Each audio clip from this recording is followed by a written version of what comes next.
इनके पास ये शराब शक्ति भर देता है काल सिद्धि से, ये इनकी हठ योग से सिद्धि आती है। ब्रह्मा जी चुप रहा ने बोला बेटा बड़ी अच्छी बात है, लेकिन इस तरह की बातें बताया नहीं करते। अब वो कह तनु था वो कितने कह देगा विष्णु जी आदि किसी के पास, फिर वो इसकी देही तोड़ेंगे यानी इसकी विरान मट्टी कर देंगे। उसने कहा बेटा ठीक है तू ऐसा करना, कहीं जिक्र ना करना। अक नहीं जी क्यों ना करूं, मैंने तो विजय पा ली है, ढोल के डंके से कहूंगा। ब्रह्मा जी ने कहा फिर तू विष्णु जी के सामने मत कहना। अक अच्छा जी, अब वहां तो कह दिया अच्छा जी पहुंचा। बालक की ये वृत्ति हो है, किसी को नू कह देना कि इस बक्से ना खोलिए, माँ बाप के जाते पहले उस सन खोल लगा। यह एक ऐसी वृत्ति हो उस बालक में, जिज्ञासा बढ़ जाती है। तो सीधा विष्णु जी के लोक में गया नारद जी। अब भगवान विष्णु ने कहा आओ महात्मा आओ बैठो। कैसे आए बच्चा? जी मैं साधना करके आया हूँ। कहा मुझे पता चला था भक्ति करने गए हुए। हाँ जी, और बहुत अच्छा। आपने क्या उपलब्धि की? कि सब विकारों को, सब वासनाओं को, माया को मैंने जीत लिया है, अब मैं मार नहीं खाऊंगा। अब विष्णु जी ने कहा भी ठीक है, बड़ी अच्छी बात बेटा, साधु संत का प्रथम कर्तव्य तो यही होता है, इसमें विकारों पर विजय पा। अब जब तो नारद जी तो कह कहा गया रिमोट काल के हाथ में विष्णु रखा। फिर पाछे तक काल ना प्रेरणा कर दी, उसको इस चिंता बनी रहती है कि अगर ये ब्रह्मचारी पद में पहुंचने लगे सारे, और बाले बच्चे कौन पैदा करेगा, मैं खाऊंगा कि। तो इसने विष्णु में बर्दी फूक कि इसको तो अभिमान हो गया, चल इसको अभी ठीक करता हूँ। विष्णु जी ने काल प्रेरणा से एक मायावी नगरी रच दी अपनी सिद्धि तय। 16 कला के भगवान है ये। और वहाँ पर एक राजा का स्वयंवर रच दिया, राजा की लड़की का स्वयंवर। दूर दूर से देश के नौजवान बच्चे आए हुए थे शादी करने के लिए। स्वयंवर का अर्थ होता था कि लड़की स्वयं अपना पति चुना करती थी, अपने पसंद का। माँ बाप के सिर से उलाहना उठ जाता था कि ऐसा ढूंढा, वो खत्म हो जाती थी इस तरह की समस्या। अब नारद जी उसी नगरी से गुजरा, और ब्याह के गीत बहुत बुंडे हो हैं, आम आदमी में प्रेरणा हो जाए। सारे श्रृंगार करके औरतें गाने गा रही हैं, बहुत सुंदर नगर सजा रखा है। नारद जी ने पूछा भी क्या हो रहा है? वहाँ बताया नागरिकों ने कि भी यहाँ एक राजा की लड़की बहुत सुंदर है, अप्सरा आई है समझो ऐसी है, और उसका विवाह हो रहा है। अब नारद जी का भी उठी अंगड़ाई। उसने सोचा रहे ब्याह भी करवा के देख लिया कि बूढ़ी बात से पिताजी ने करवा रखा, चाचा जी ने करवा रखा, छोटे चाचा जी ने करवा रखा, क्या फर्क पड़े हैं? पिताजी ब्रह्मा जी, चाचा इसका विष्णु जी, छोटा चाचा शंकर जी, सारे विवाह कराए बैठे। तो इस प्रेरणा से वो भूल भाल गया अपने उद्देश्य ने। फिर उसने सोचा यह लड़की मुझे पसंद कैसे करेगी, इतना लंबा चोटा कचकोल कटा रखा। तो उसने सोचा भाई तू भगवान से, विष्णु जी से उनका रूप मांग ले, बहुत सुंदर है भगवान। तो वो जा करके एक बनी में बाहर अर्ज करी, भगवान विष्णु प्रकट हो गए। कहा भी बेटा कैसे याद किया, कैसे याद किया मुझे? कि भगवान मैंने आज तक आपसे कुछ नहीं मांगा, और आज मैं आज कुछ मांगना चाहता हूँ। अगना वचनबद्ध हो गया। आज मुझे हरि रूप चाहिए, मैं विवाह कराऊंगा। हरि का अर्थ संस्कृत में बंदर भी होता है। विष्णु जी ने उसका बंदर का मुंह लगा दिया, विष्णु जी चले गए। अब नारद जी ने सोचा कि मैं सबसे हैंडसम हो गया ही, और वो आ गया स्वयंवर में। स्वयंवर में चेयर रखी हुई थी, सभी राजा महाराजा जो भी विवाह कराने के इच्छुक थे उस पर बैठ के विराजमान हो गए।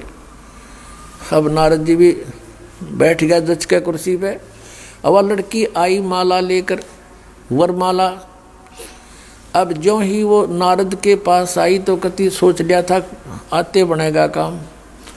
अब वो लड़की उससे आगे गुजर गई, आगे निकल गई। उसने सोचा लड़की का ध्यान नहीं पड़ा दिखे, अब वहाँ से उठ के खाली कुर्सी और थी, वहाँ जा बैठा, अकी भी इधर से आओगे जब दिखूंगा। अब वो उसके पास से फिर आगे गुजर गई, थोड़ी सी पीछे हो केवल के, अकुआ सकल उसको ढूंढ लागे कि मार दे जो रखे। तो जब वो आगे चली गई तो बहुत सोचने लगा क्या बात होगी। उसके पास में एक बैठा था, ने बोला भगत अपनी शकल देख, वो शीशा दिखा, उसने पानी दिखाया कटोरे में, अपनी शकल देख कर तू क्या हमने डर लगे न हो रहा, तू छोरी लड़की सोच के हमने डर लगा तेरे थे।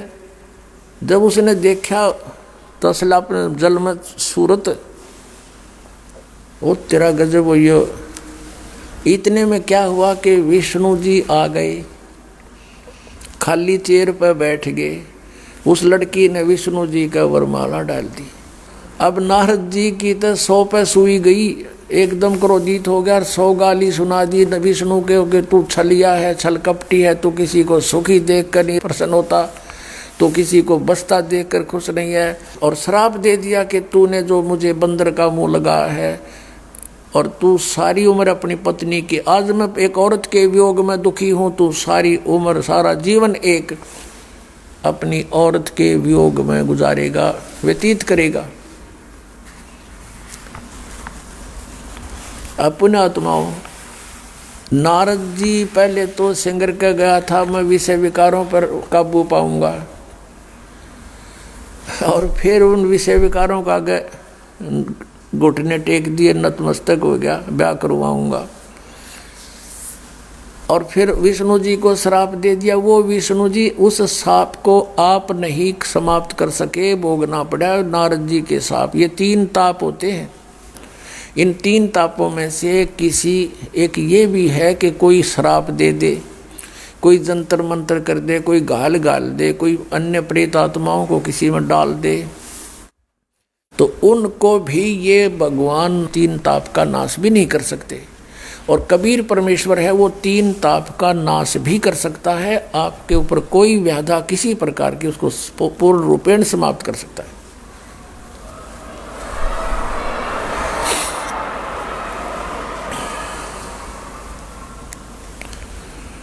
तो भगवान श्री विष्णु जी ने रामचंद्र रूप में पूरा दुख उठाया, अपनी पत्नी के वियोग में सारा जीवन व्यतीत किया। विवाह होते ही वनवास हुआ। वनवास में 2 वर्ष के बाद ही सीता का अपहरण हुआ। 12 वर्ष वो रही वहाँ रावण के बाग में, युद्ध करके मार मूर के रावण को वापस लाए। 2 वर्ष के बाद फिर त्याग दी, घर से निकाल दी गर्भवती अपनी पत्नी। अब पत्नी वाल्मीकि के आश्रम में और पति अयोध्या का राजा, जिसका परिवार कहीं हो और वो राजा कितना ही अच्छा लगता हो, उसका जीवन नरक तुल्य होता है। अंत में भी नहीं मिल पाए दोनों के दोनों। सीता समा गई पृथ्वी में और श्री राम अर्थात विष्णु जी ने सरयू नदी में जल समाधि ली, उसमें छलांग लगा के जीवन अंत किया। फिर श्री राम रूप में बाली को मारा था श्री विष्णु जी ने, यानी रामचंद्र जी ने सुग्रीव के भाई को, उसका भी बदला देना पड़ा। श्री कृष्ण रूप में आए वही। और एक शिकारी जो बाली वाली आत्मा थी, वो शिकारी बना हुआ था, विषाक्त जहर से युक्त उसका तीर था, वो श्री कृष्ण के पैर में मार के उनका वध किया, अपना टिट फॉर टैट लिया। तो यहाँ परमात्मा कहते हैं कबीर जी तुम कौन राम का जपते जापम और ताते कटे ना ये 3 तापम। अब प्रसंग चल रहा है, हम वहीं आते हैं। जिनकी आप पूजा करते हो, हम भिखारी बने फिरे थे, सत साधना ना करके, सतपुरुष की पूजा ना करके हम इन भगवानों के आगे हाथ फैलाए फिरते थे। और ये कुछ दे नहीं सकते, ये अपना दुख दूर नहीं कर सकते, अपना पाप नाश नहीं कर सकते। तो जब तक हम उस पूर्ण परमात्मा, जैसे यजुर्वेद अध्याय नंबर 5 के मंत्र नंबर 32 में लिखा है, कबीर अंगारी असी बम्बारी असी सवर ज्योति रित धामा असी। कबीर परमात्मा जो कबीर साहब जो है वो पाप नाशक है, पापों का शत्रु, अरी माने शत्रु, बम्बारी बम्ब माने बंधन, अरी माने शत्रु, बंधनों का नाश करने वाला, बंदी छोड़, यानी हम कर्म बंधनों से यहाँ कैद हैं काल के जाल में, और इस बंधनों को कोई काट दे वो बंदी छोड़, कर्म काट दे वो बंदी छोड़, बंद से छुड़ाने वाला। तो कबीर अंगारी हसी बम्भारी हसी बंधनों का शत्रु है। आपको थोड़ा सा हिंट दिखाते हैं। अब कबीर परमेश्वर जी ने कहा था कि वेद मेरा भेद है, मैं ना वेदन के माही, और जौन वेद से मैं मिलूं वो वेद जानते नहीं, कि वेद मेरी महिमा गाते चारों के चारों। लेकिन इन वेदों में मुझे पाने की वे ऑफ वर्शिप नहीं है, पूजा की विधि नहीं है। ये देखिएगा यजुर्वेद, प्रकाशक हैं सार्वदेशिक आर्य प्रतिनिधि सभा 2/5 महर्षि दानंद भवन रामलीला मैदान नई दिल्ली से। ये यहाँ से छपा है। मुद्रक है Prince offset printers 1510 Pataudi house Daryaganj नई दिल्ली से। इस 5वें अध्याय का 32वां श्लोक आपको दिखाते हैं। ये है 5वां अध्याय 5वां, और ये यजुर्वेद, ये 32वां अध्याय श्लोक है, मंत्र है। यहाँ लिख रहा क्या, उसी गसी कबीर अंगारी असी। अब हम इसको कबीर बोलते हैं, बै कबीर, ये वह है, हम वह बोला करें। जैसे किसी का नाम वेद प्रकाश होता, हम कहेंगे आ वेद प्रकाश आजा। जैसे कोई धर्मवीर है तो धर्मवीर बोला करें हम, ये हमारा अपना लोकल लैंग्वेज है। तो हम इसको कबीर को कबीर बोलते हैं। अंगारी माने पापों का शत्रु, बम्भारी माने बंधनों का शत्रु, इन्हीं का। फिर है सवर ज्योति रित धामासी। ये देखो, हे जगदीश्वर जिस कारण आप कांतिमान हैं। अंगारी माने छोटे चलन के जीवों, छोटे चलन वाले जीवों के शत्रु नहीं। ये तो बकवाद कर रखी, अनुवाद ठीक नहीं किया। अंग अरि माने शत्रु, अरि इसको संधि छेद करें, अंग अरि, अग माने अंग माने पाप होता है, पाप का शत्रु। और इसने क्या कर दिया, इसका अर्थ यूँ कर दिया, संधि छेद करते समय इसको ऐसे कर दिया। और हम इसको अगर, जैसे ये यजुर्वेद है, यही इसका इन्हीं से सेट होगा ये मामला। अब ये 36वां अध्याय यजुर्वेद का दानंद द्वारा अनुवाद है इसका। इसके प्रथम मंत्र में लिखा है रचम वाचम परपधे मनो यजु परपधे। ये यजु शब्द है ना ओनली, और यहाँ अनुवाद किया इसने इसका, इसमें यजु का अर्थ यजुर्वेद लिख दिया, बिल्कुल सही किया। अब ये यजु है, यहाँ लिखना पड़ेगा कि ये यजुर्वेद के विषय में है, ये पूरा अब बना इसका अर्थ यजुर्वेद। तो यहाँ ये देखो कवि है, इन्होंने यहाँ कवि कर दिया इस 5वें अध्याय का। और ये जो 32वां श्लोक हम पढ़ रहे हैं, इसमें ये जो कबीर शब्द है, इसको इन्होंने ऐसे कर लिख दिया। अब इसका अर्थ करते समय यहाँ लिखना चाहिए था कबीर देव लिख देते, ये कबीर वह लिख के कबीर लिख देते, कबीर देव लिख देते, तो हम उसको कबीर देव बोल रहे हैं, कबीर देव। हम उसको कबीर देव, देव माने परमेश्वर, कबीर साहब हैं, यहाँ लिखना चाहिए वो कबीर देव हैं। ये कहना कवि, इनकी वो समस्या भी हल हो जाए, कवि वो कबीर देव लिखना था, कबीर देव हैं। हम उसको कबीर साहब बोलते हैं, कबीर अपनी लोकल लैंग्वेज में, वो कबीर साहब हैं। बम्भारी माने बंधनों के, अरि माने शत्रु, ये तारा दिए इसकी बकवास है विस्तार तेरा। अरि माने शत्रु, बंधनों के शत्रु, बस ये छोड़ दो।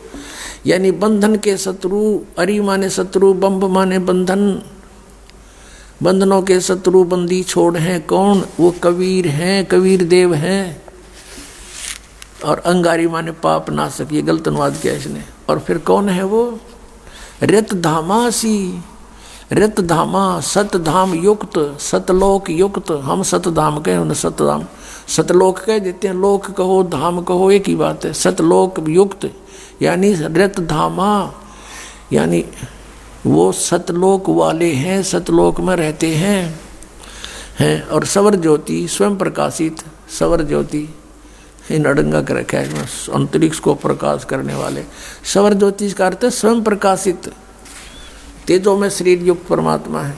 अब प्रसंग चल रहा है पुण्यात्माओं, कि वेद मेरा भेद है, मैं ना वेदन के माही, जौन वेद से मैं मिलूं ये वेद जानते नहीं।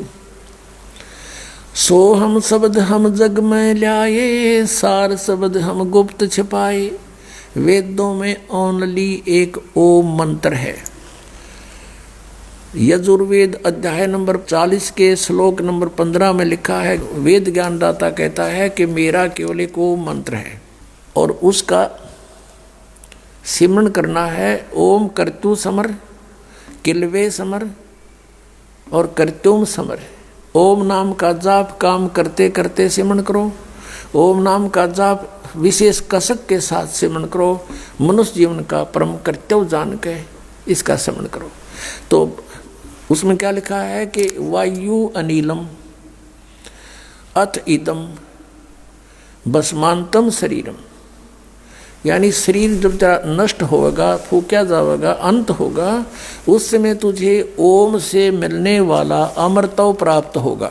गीता जी अध्याय नंबर 8 के श्लोक नंबर 13 में कहा है, गीता ज्ञानदाता ये वही है जो वेद ज्ञानदाता है, ब्रह्म ही है। श्री कृष्ण जी में बोल रहा है, ये कह रहा है कि ओम इति एकाक्षरम ब्रह्म व्यवहारन माम अनुसमरण यह परियाति तदन देहम से याति परमाम गतिम।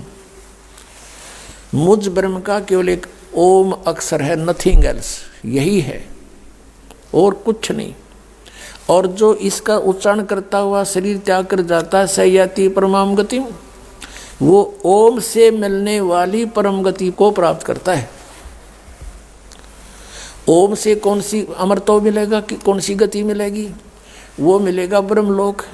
8वें अध्याय के 16वें श्लोक में लिखा है कि ब्रह्मलोक पर्यंत गीता जी में भी पुनरावृत्ति में है, वहां गए हुए प्राणी भी फिर जन्म मृत्यु को प्राप्त होते हैं।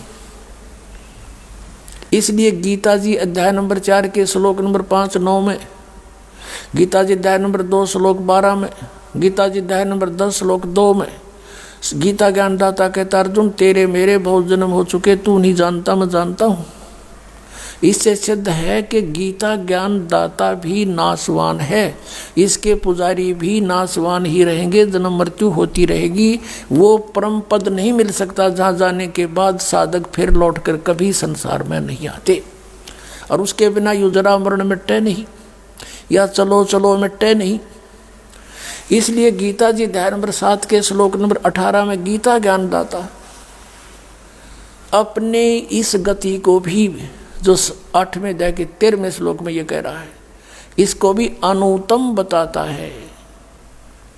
ये भी अनुत्तम गति है मेरी, क्योंकि जन्म मरण मिटते नहीं, जरा मरण रोग कट्टे नहीं, फिर गता क्यों है, जो टट्टू है। फिर आपने देखा होगा, उस कई बार दिखाया आप जी को, इस महावीर जैन जी के जीवन, कलेजा हिल जाए आदमी जरा सा भी होश में होता है। 80 लाख बार तो देवता बना, और 60 करोड़ बार गधा, 30 करोड़ बार कुत्ता। अब चाट ले उस देवपद ने जब कुत्ता बन गया थे।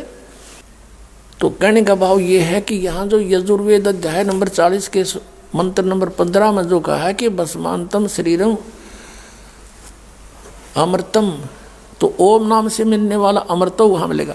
अब इतना ही मिलेगा, कितना मिलेगा? ब्रह्मलोक में चले गए। तो गीता जी अध्याय नंबर 8 के श्लोक नंबर 16 में इन अनुवादकर्ताओं ने यहाँ फिर अज्ञानता दिखाई है। इन्होंने ये तो लिख दिया कि ब्रह्मलोक पर्यंत सभी प्राणी नाशवान हैं, यानी पुनरावृत्ति में है, वहाँ गए हुए भी वापस आते हैं, स्थायी स्थान नहीं होता, चलो चलो नहीं मिटी।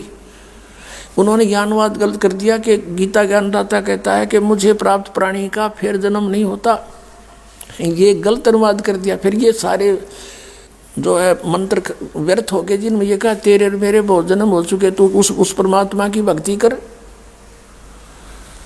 तो यहाँ अनुवाद गलत किया। इसका अर्थ ये बनता है कि जो ये नहीं जानते कि ब्रह्मलोक गए हुए प्राणी भी पुनरावृत्ति में है, तो अर्जुन मुझे प्राप्त प्राणी का भी पुनर्जन्म होता ही है।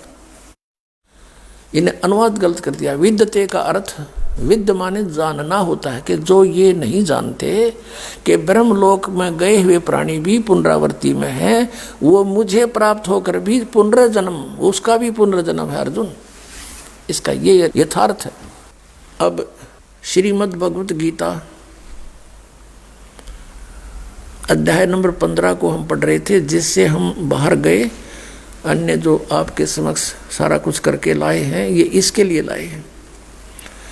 अब गीता जी अध्याय नंबर 15 के श्लोक नंबर 4 में आपने पढ़ा, और गीता ज्ञानदाता भी कहता है कि उस परमेश्वर की भक्ति कर जिसने सारे ब्रह्मांडों की रचना की है, और उस परम पद की खोज करनी चाहिए जहाँ जाने के बाद फिर लौटकर साधक कभी संसार में नहीं आते। और पुण्यात्माओं, यदि आप सतलोक आश्रम बरवाला आओ, उसके आने से पहले ये निश्चय करके आया करो कि हमने मोक्ष प्राप्ति करनी है। हमारा जरा मरण मिटे, कोट जन्म तन भ्रमत हो गए, कुछ नहीं हाथ लगा रे, स्वर्ग में देवता बन गया, फिर यहाँ गधा देवता बन गया, बता क्या फायदा स्वर्ग का। ब्रह्मलोक में गए हुए प्राणी भी वापस आते हैं, तो यहाँ का फिर कौन सी साधना शेष रह गई। और सतलोक की जो ज्ञान साधना बताते हैं ये नकली पंथ, इनके 5 नाम 5 नाम काल के, बताइए कैसे वहाँ जाएंगे, काल के जाल में यहीं फंसे बैठे हैं। और उन 5 नाम के जाप करने वाला शिवजाल जी खुद भूत बन कर बुक्की में बोल रहा है, बिरान माटी हो रही उसकी, होका पीवे फिर देवका न्यू रोटी खावे, बता 10 लोग गया होता है यहाँ टिंडे लेना होता वो, और फिर ये इच्छा रहती है उसकी होका पीने की। परमात्मा कहते हैं संशय शोक सराय में ये सूतक दिन रहती, और जीवित जग में जूती पड़े फिर जम तोड़े छाती। यहाँ बिरान माटी होगी इसकी, और फिर यम के दूत दे ही तोड़ेंगे, वो अलग से दुख होगा। सदा 84 लाख योनियों में स्वयं चला गया लाखों को, और उसमें झोंक गया भाड़ में। अब गीता जी अध्याय नंबर 15 के श्लोक नंबर 4 आपने पढ़ा। अब प्रसंग चल रहा है कि यह चलो चलो क्यों कैसे मिटे, बिन साहेब की बंदगी की ठोर ठिकाना ना। हम इसको ठिकाना मान रहे, कोठियों को कल मृत्यु हो जाए, काय का ठिकाना ये खाक ठिकाना हमारा। हम इस बंधे हुए बैठे हैं, कति समर्पित हुए बैठे हैं, और बकवाद करें, नारी पाप इकट्ठे करें वो अलग से। तो पुण्यात्माओं, जब आप सतलोक आश्रम बरवाला में आवें तो पहले ये निश्चय करके आया करो। और फिर जो आपके ऊपर तो मालिक अनजान थोड़ी है। जब आप डॉक्टर के पास आ गए हार थक गए, तो फिर डॉक्टर कोई बालक थोड़ा है, वो सब जानता है इसकी कौन सी वस्तु कहाँ डिफेक्टिव है और कौन सी बीमारी का पहले इलाज करूं ताकि इसका जीवन बचा रहे। अब पुण्यात्माओं, जैसे किसी व्यक्ति का एक्सीडेंट हो गया और उससे ब्लड निकल रहा है, और वो बता रहा है जी मेरे पेट में दर्द है, मेरे घुटने में दर्द है, मर गया। अब वो डॉक्टर उसके उन पीड़ाओं को नहीं देखेगा, वो पहले उस ब्लड को बंद करेगा, ऑपरेशन करेगा। उसका वो पता है, उसको भी मालूम है कि ये ठीक रो रहा है, कि इसका दर्द है अभी, लेकिन डॉक्टर ट्रीटमेंट सही स्थान पर कराए, इसका जीवन रक्षा इससे होगी, यूँ तो बाद में भी कर दूंगा। तो पुण्यात्माओं, आप यहाँ आते हो तो आप समझ लो उस हॉस्पिटल में आ गए जिसमें आपके सारे पाप कटेंगे, सारे रोग कटेंगे, और जन्म मृत्यु का दीर्घ रोग भी यहीं कटेगा।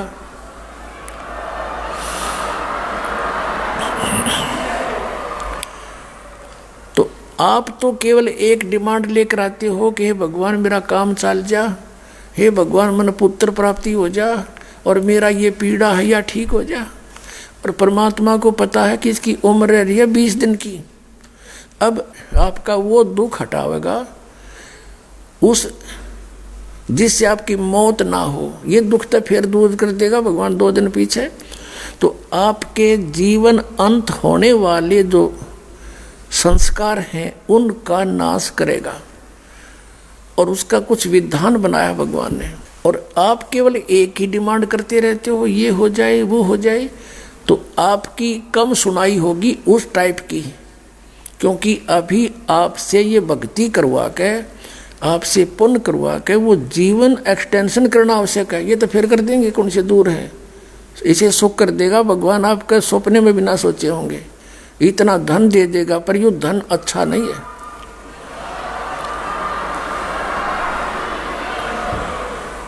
ये आपको इतना धन दे देगा, लेकिन यह धन भी अच्छा नहीं है, ये सत्कर मान लेना।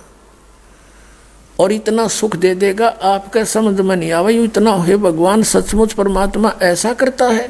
हमने सुना था, आप यहाँ होता देखोगे, एक नहीं 100 देखोगे एक के घर में। लेकिन परमात्मा कहते हैं मैं पता नहीं कितना सुख देती हूँ अपने बच्चों को, मुझसे क्या डॉक्टर कोई दुश्मन थोड़ा ही है, उसको पता इसका सारा रोग ठीक हो जाना चाहिए।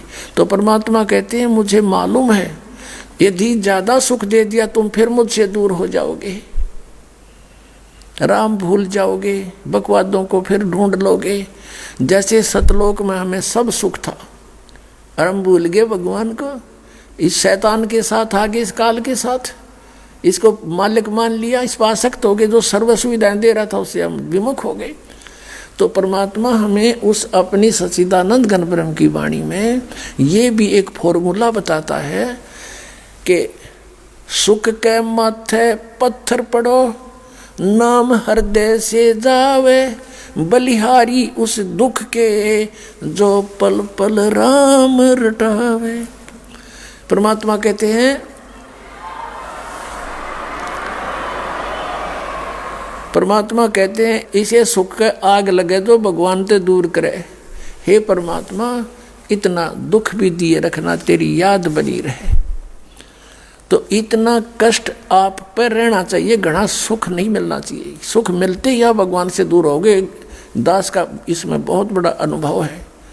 ऐसे व्यक्ति आए थे यहाँ पर बहुत से जो ज्ञानहीन, उनको कुछ दिन ठीक साधना करने से उनको सुख हो गया, अब वो छोड़कर चले गए।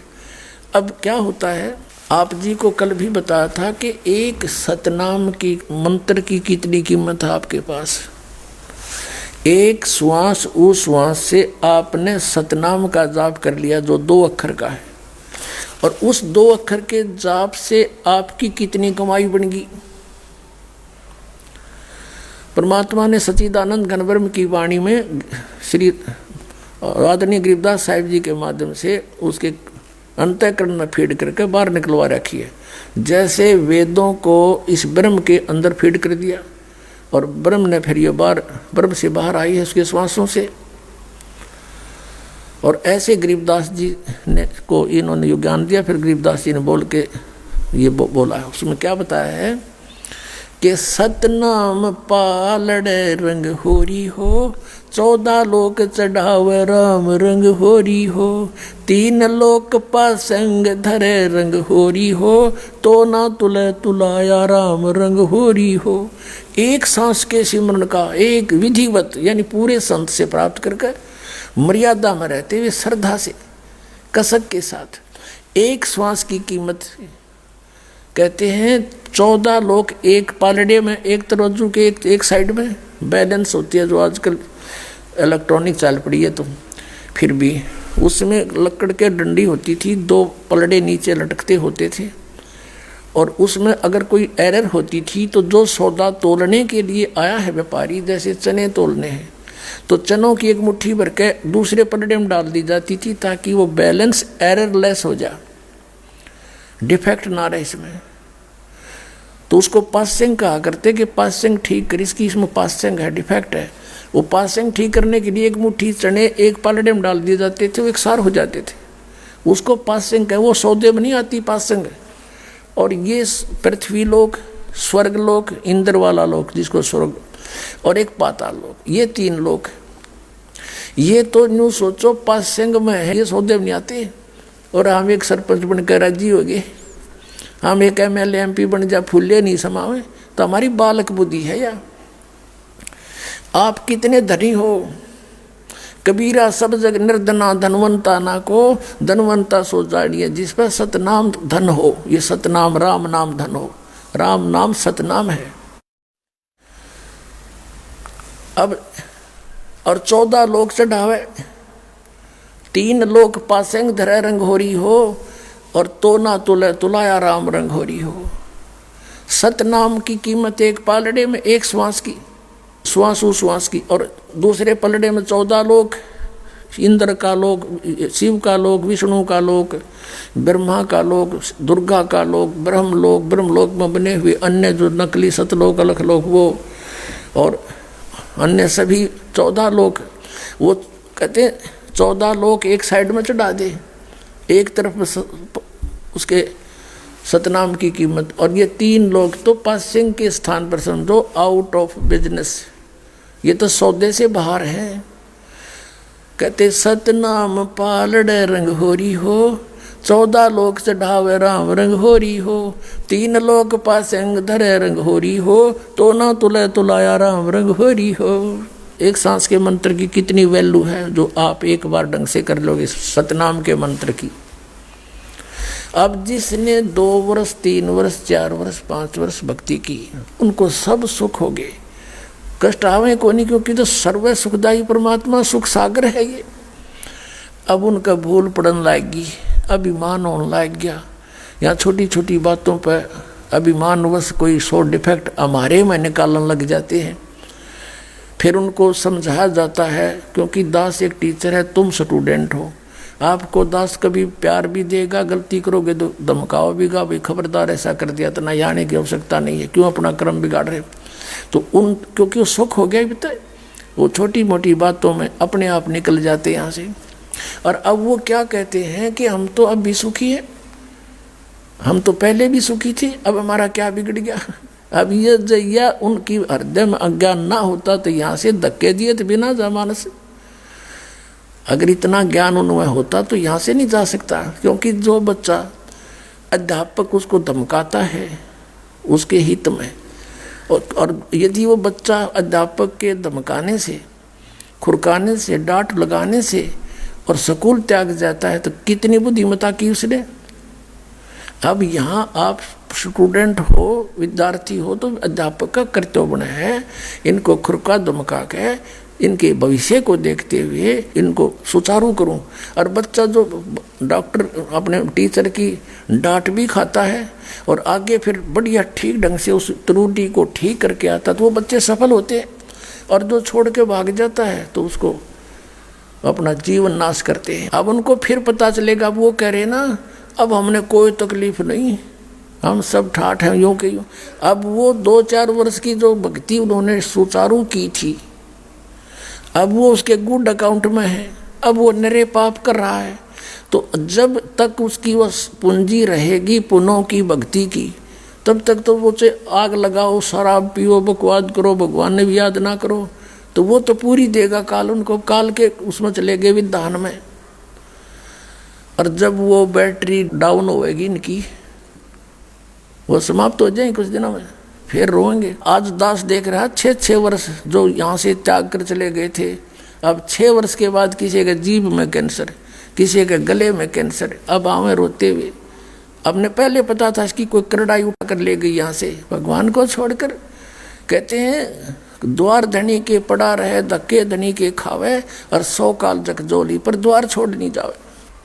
अब जैसे विद्यार्थी को टीचर उसी को खुरकाता धमकाता है, उसके भविष्य को देखते हुए, जो स्कूल विद्यालय में प्रवेश है उसके अंतर्गत आता है, वही बच्चा जो पहले गलती करता था, स्कूल त्याग गया और फिर बाहर बकवाद करता फिरता है, गधे पर बैठ कर घूम रहा है बकवादों में, और टीचर पास से जा रहा है, वो नहीं टोकेगा उसको, से बाहर में जाए तो अब टीचर से उसका लिंक नहीं रहा। तो बाहर गए हुए व्यक्ति ये सोचते हैं कि हम ठाठ से हैं, सारे गधे पर बैठे अंडे हैं, अब ना कोई हमें कुछ कहता, ना कोई तकलीफ होती।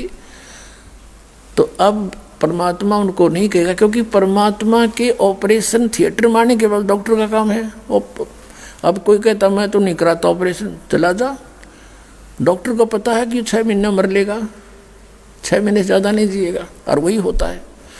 तो पुण्यात्माओं, ये वो स्थान है, यहाँ पर आपने केवल एक उद्देश्य लेकर आना है कि हमारा कल्याण हो। तो अब जो प्रसंग चल रहा था कि आप जी यहाँ जो आते हो ये सोचकर आओ कि हमने मोक्ष कराना है, और मोक्ष के साथ साथ अब ये जो आपको अन्य जो सुख हैं वो तो फ्री में दिए जाएंगे, फ्री में, रूंगे में। रूंगा क्या होता था, जैसे हम छोटे छोटे थे, जब गांव में हमारी दादी, वहाँ जैसे कोई सब्जी बेचने वाला आ गया, कोई प्याज बेचने आ गया, कोई आलू बेचने वाला आ गया, और कोई फल ले रहा है, तो आवाज़ लगाता ले लो, आलू ले लो। तो हमारी दादी जी पहले क्या करते थे, गेहूँ चने होते थे, पैसा होता नहीं था, गेहूं या चने, किसान परिवार में जन्म था दास का, तो दादी भर के ले जाती एक बेला गेहूं का या चनों का, और वो पूछती भाई कित कैसे देगा इसको। वो कहता 2 चनों के 3 बार, चने एक तरफ डाल लेंगे पालड़े में और उधर से उसके इक्विवेलेंट 3 बार मैं उतने आलू दूंगा। अच्छा, वो 3 बार तोल दिए आलू तो हो गया सौदा बराबर, वो तो हो लिया जो होना था। अब क्या क्या करती भाई, रूंगा दे, रूंगा के फ्री ऑफ कॉस्ट वो 1 आलू दे देता कि ले माई यू रूंगा लेना भाई और दे, वो 2 डाल देता ना, एक और ले छोटा दे देता, बुढ़िया राजी हो जाती। वो रूंगे उसने रूंगा क्या करते। अब कहने का भाव ये है कि वो जो रूंगा था ना, वो तो सौदे में नहीं था, वैसे दिया उसने। तो यहाँ पर जो आपका हम सौदा करेंगे और जो आपको यहाँ संसारिक जो आवश्यकताएं हैं वो तो रूंगे में देंगे आपको, वो हमारा काम नहीं।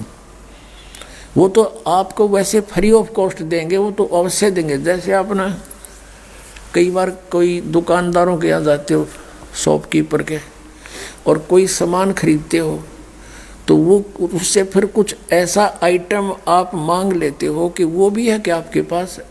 वो कहता है वैसे तो हमारी ये दुकान नहीं है, फिर ग्राहक मांग लेते इसलिए ये रखा है, ले ये भी ले लो।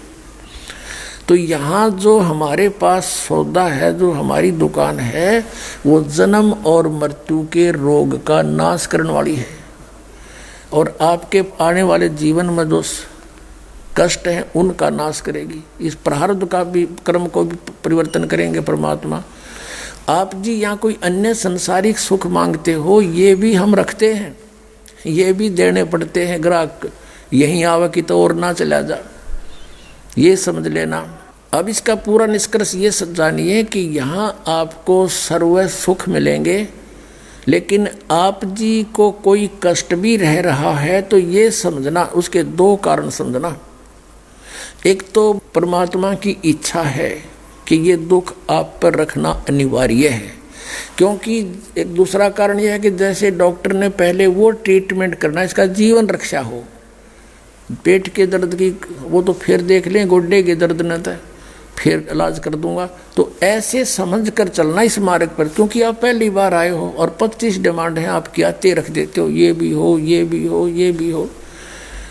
अब धीरे धीरे रे मना, धीरे सब कुछ हो। माली सींचे 100 घड़ा, समय आए फल हो।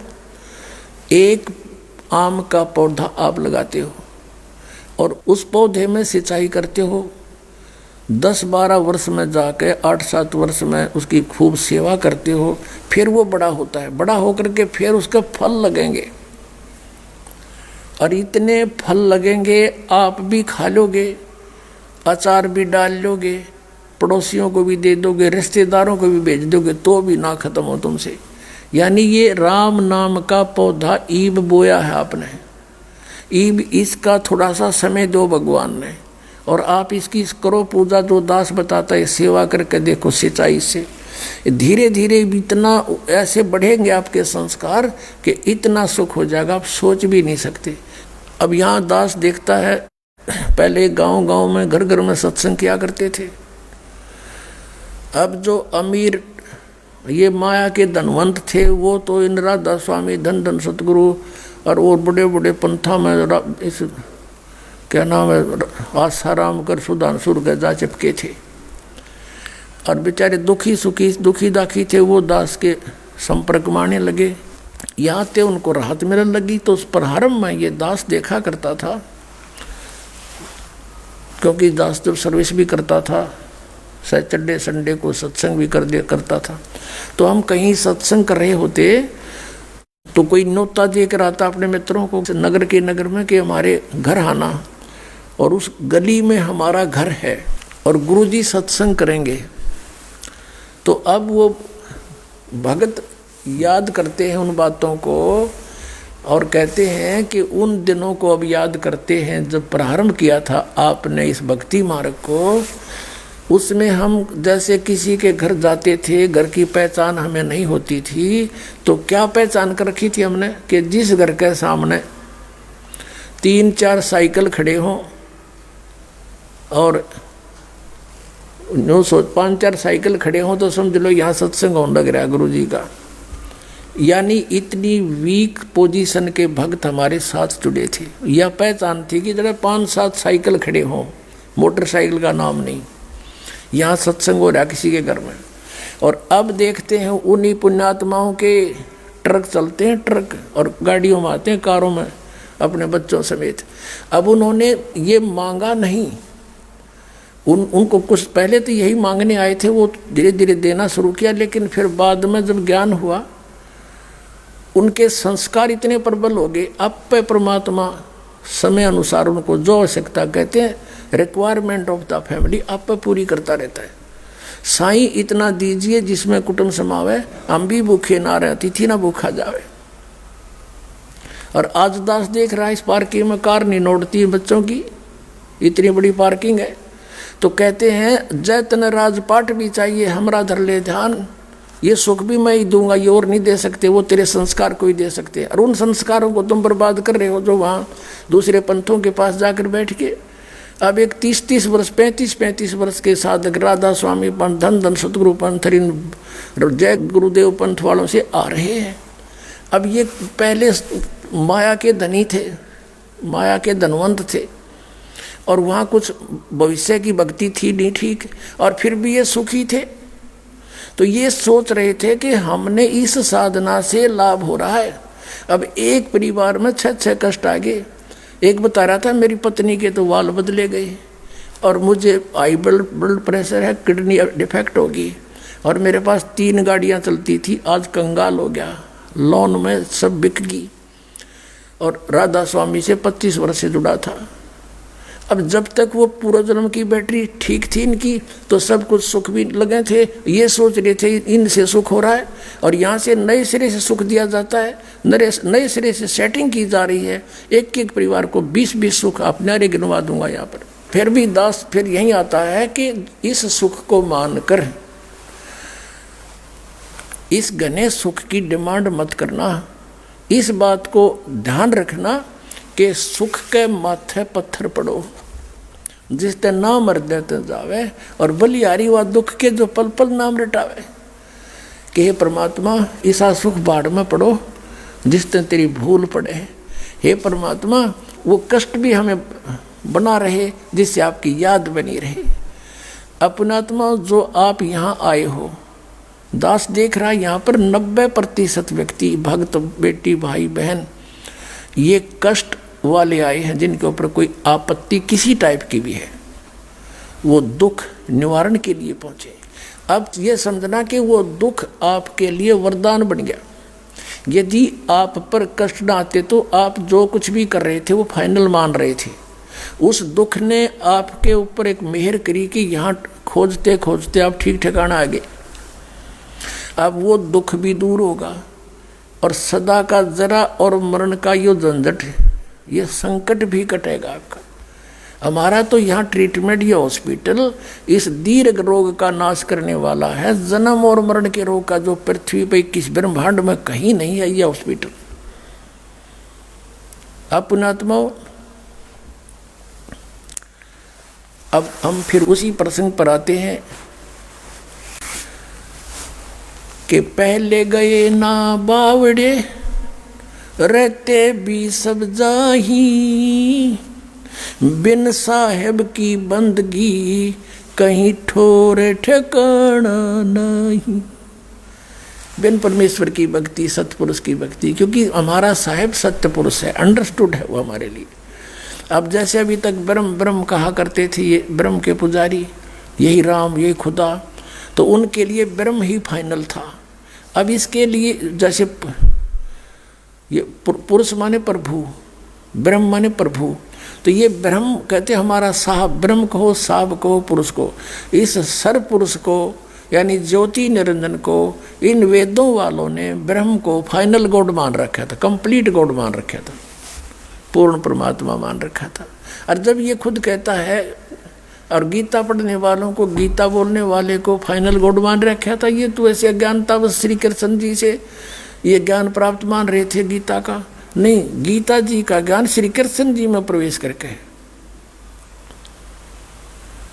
और इन काल भगवान ने सर्वपुरुष ने बोला था।